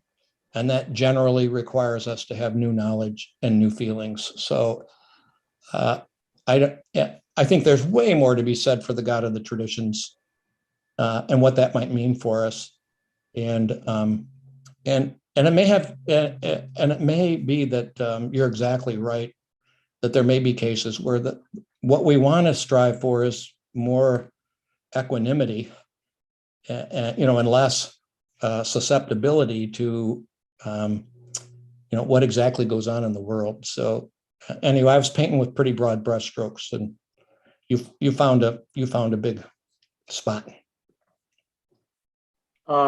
We have Ana Maria who raised her hand, and we have also a question in the chat. I think the question in the chat came first. Do you mind? Okay. I Okay. Question now or later? No. Yeah. Can you read the question in the chat, Kelly? If Jesus being fully man on earth, can you see that? So someone wrote, if Jesus being fully man on earth and his actions not like men, is it not problematic?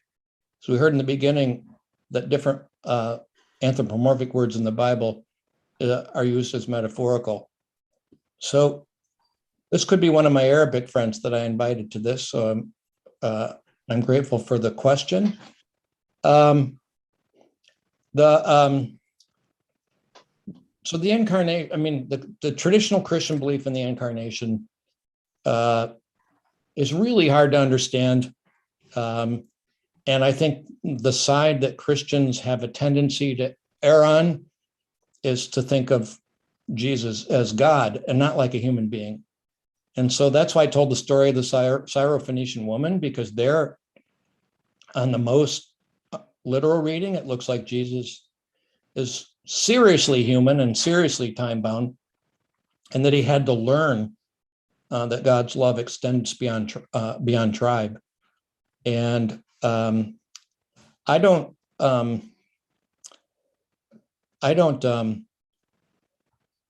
have much. I'd like all of you to take on parts of everything that I wrote about and either agree or disagree with it. No one has to agree with me. I have no. I just think this is a topic we don't talk about very much, and it's to our detriment. And we would profit way more if we did. I also think we'd do way better. Christians would do way better if we lived the way, the sort of radical way that Jesus taught. But Jesus, as Christians believe, fully human, fully divine, it's very difficult to understand that, I'll say to my Arab speaking friend, and Christians often deny it. And I try a little bit to think a lot more about Jesus' humanity as fully human, and then what that might mean for our understanding of various things. Does anyone know how I can upload this? Do I just upload the slides to chat? People have asked for them, so. Yeah, you can send to Fabio Bertato. Okay. And he will be able to share with you. I know that people. Somebody had it in the chat, so let me see if I can. Yeah. So next question is by Ana Maria. Yeah. Hello, thank you very much for your very interesting talk. What do you think? That reminds me of Plato in his theory of forms, because the analogy between the love of God towards us and the love we humans we feel towards other humans or towards God, there seems to be a great difference between the love of God and the love of Jesus, and our human love. And this difference reminds me the idea the divine love is perfect, like the form in the world of ideas of Plato, and our love is imperfect, and it will always be so, because this difference is not to be eliminated. It's impossible. Yeah. Yeah, in a sense, that's what's motivating me. I think that the more traditional views of where you use the God of traditions and say we should become like that, we should aspire to become immutable, impassible, that we should love in the mode of benevolence and not in the mode. So I mainly, my main protagonist here is Augustine, that we should sort of become Stoics on earth and not care that much about how people respond to this or that. That's what I more or less have in mind. And I try to think of us more, what does it mean to be a creature? And not to be little gods walking around here on earth, but we're creatures. And what does that mean? And I think that means that love is going to be really different for us than it is for God. And I think we find all sorts of clues to that in the biblical text. So good question. Thank you. Thank you. Now is Luis, did you give up your question? Yeah, I was going to ask a question, but it's very closely related to the question in the previous that was just asked to Kelly. So I mean, I can just repeat some of what I was thinking. Kelly, this is just about the connection, I think, between how you started the talk and where you took us to, which I thought was really interesting. But I think you sort of touched on your on my question in the previous answer, and it's this: you start by doing it by looking at the different views of God's love, what the text says, what the tradition says, and it seems to me, and you take that to have implications for us. And it seems to me that what you were saying later on, you were taking that to have implications for those views as well. But it's unclear to me that those things need to be necessarily related in those ways. And I think that's what you were saying in your answer to the last question, is that one can maintain a variety of views about God's love, and even as traditional as incorporating his immutability and so on, but nonetheless you can say that in the Bible, in the synoptic gospels, as you've took us through them, we find a variety of prescriptions and models and examples of how we should love each other and so on, whatever else is true of God's love. So I was just going to ask you to elaborate a little bit more on the connection between these two projects, which seem different to me. One figuring out what the Bible says about God and God's love, and another what the Bible tells us about how we should love each other. And I don't see those things necessarily having to receive the same answer. Yeah.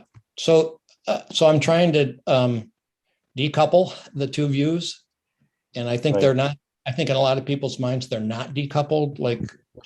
I think in a lot of people's minds we're supposed to love like God, and I guess if I could say anything, we're supposed to love like human beings. That's what we're supposed to love like. Well, we need to become a lot more like God in a lot of ways, but we're not little gods running around here. We're creatures, and we have feelings, and they should be the right feelings. Like I should have the right feeling for you. So I think we need to distinguish there. So I tried to just note that the sort of general term philia applies both to my brother and to my friend Mark, but our roles indicate that there should be different kinds of feelings that are relevant here. Well, what are they exactly? And I tried to use ordinary language, and I used a little philosophy. If people do work in philosophy of love, they'll recognize some of the things or people that I was responding to, but I didn't want to make it really technical. There are lots of things people say that I think are, we have to consider and then decide, do we want to go in this direction or that direction? At any rate, my intent is to decouple what I think the Bible says about love from whatever your view is of God, and say it tells us all these clear and obvious things, I think, and they're all worthy of reflection. So it's I don't want the two views to be coupled. Good. Yeah, thanks.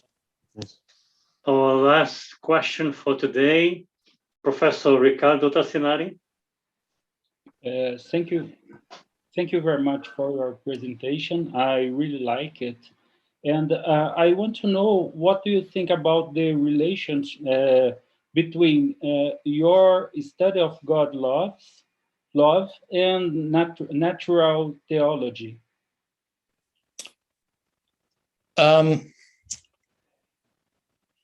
Well, I'm not in general a big fan of natural theology, so I'm more a Pritchard. No, I'm not a Pritchardian.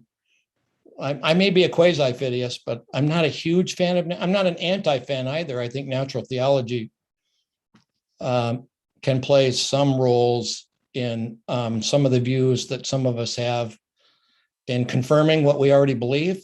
But as far as moving us from unbelief to belief, I think the problems of theistic arguments are pretty well known, and not just problem of theistic arguments, as Luis has shown. I think the problem of evil is a serious problem. It's a natural atheology is a problem too.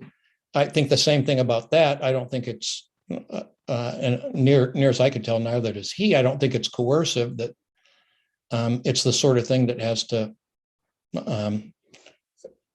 only by dint of irrationality can you deny. Could you deny that the problem of evil disproves the existence of God or shows it to be irrational? So I don't think that either. But I don't think it's irrelevant. And I take natural theology now in a really, really much broader way. So I do a lot of cognitive psychology and cognitive psychology of religion. And some of the claims that I was making there, I don't know if I made it clearly, but I don't think if we fear, I think it's pretty clear that if we have fear of someone, we can't have empathy for them. So fear crowds out empathy. And the studies in cognitive science are pretty clear on this. So I think we need to bring that into our understanding of love. So I'm writing a book on Christian love, and the first chapter is Fear and the Failures of Love. And I look at how fear, and the Bible has this in there. It says perfect love casts out all fear. But I think the opposite is more true, and that is that fear crowds out love. That if we have fear, we don't or can't love, and that's just what it means to be human. And we need so to me, I've learned a lot through sort of the study of nature about what it means to be a creature. And so I think there's lots to learn and know from natural theology. I know I moved away from the sort of traditional sense of natural theology, but I think that we need to take into account in our complete understanding of the world what science at its best teaches us. I think I'll just stop there. That's it. I thought that was the last question, but we have someone who raised his hand. Do you mind to have another question, Kelly? That's fine with me. All right. So Arthur Henrique, please. Good night, Dr. Clark. I remember that Leininger, in One of the Christian Belief, defends that the God's love is not exclusively agape. You defend the same thing, and he defends that this idea implies that the God's not impassive. What do you think about this? About the doctrine of God's impassibility? Impassibility? Impassibility. Mm-hmm. Okay. Well, I think two things. Here's the very first and most important thing. I honestly have no idea whatsoever. And that, people that write really enthusiastically and dogmatically about these matters, I think are uh, uh, making inferences based on very little information. So, and people who reject it are making inferences based on very little information. So in general, I think we would all do better to think, well, as Peter Van Inwagen wrote one time, about when he wrote a book about philosophical theology, like how important is it? Well, it's about like a dog that can dance on two legs. It's really interesting. We all want to take a look. We all want to see it, but we probably shouldn't get too excited one way or the other. But we often do as philosophers. We often get really excited about these issues one way or the other, and we probably do a lot better to just realize our limitations on many of these matters. And yet, push them, explore them, think about them. I'm not opposed to anybody who takes a view on this. So my general view is agnosticism about impassibility or the precise definition of omniscience, or whether or not God has exhaustive foreknowledge, or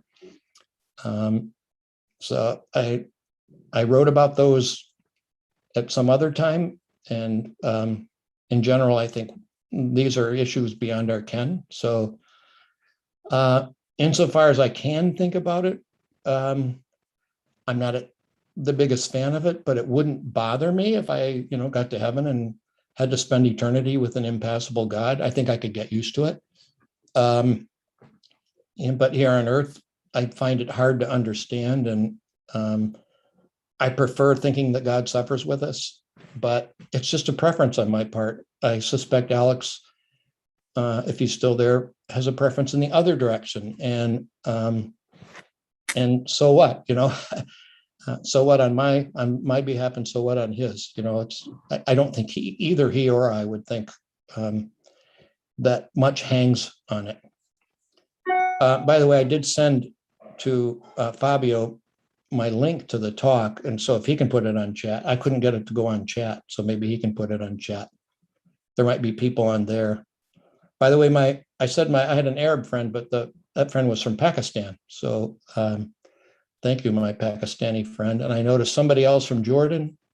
So we have a cool audience, and I'm grateful for my Brazilian friends for setting this up so this American could go and give a talk. Thank you to everybody. So Artur is from a city in the Amazon. Oh yeah. Okay, so I want to come visit you. Very, very, probably closer to you than to people in Campinas.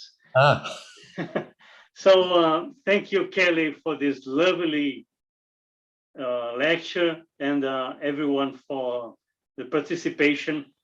People who are fan of natural theology and the problem of evil, tomorrow is a good dish for you all. So we're starting tomorrow at 2 p.m. Brasilia time. So thank you, everyone, and have a good evening. Thank you, everybody. Hope to see you in Brazil soon. See you. Yeah, please, for sure. Thank you. Thank you, Kelly. Thanks, Kelly. Good seeing you.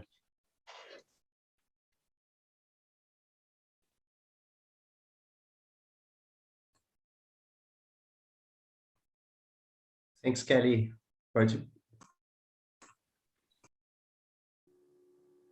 So shall we leave?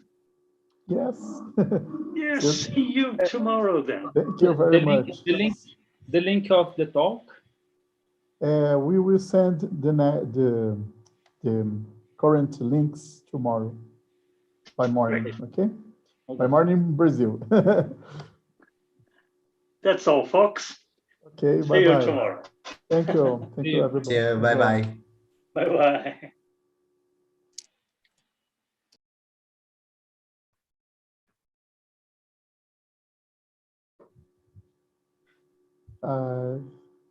Está cortando o streaming?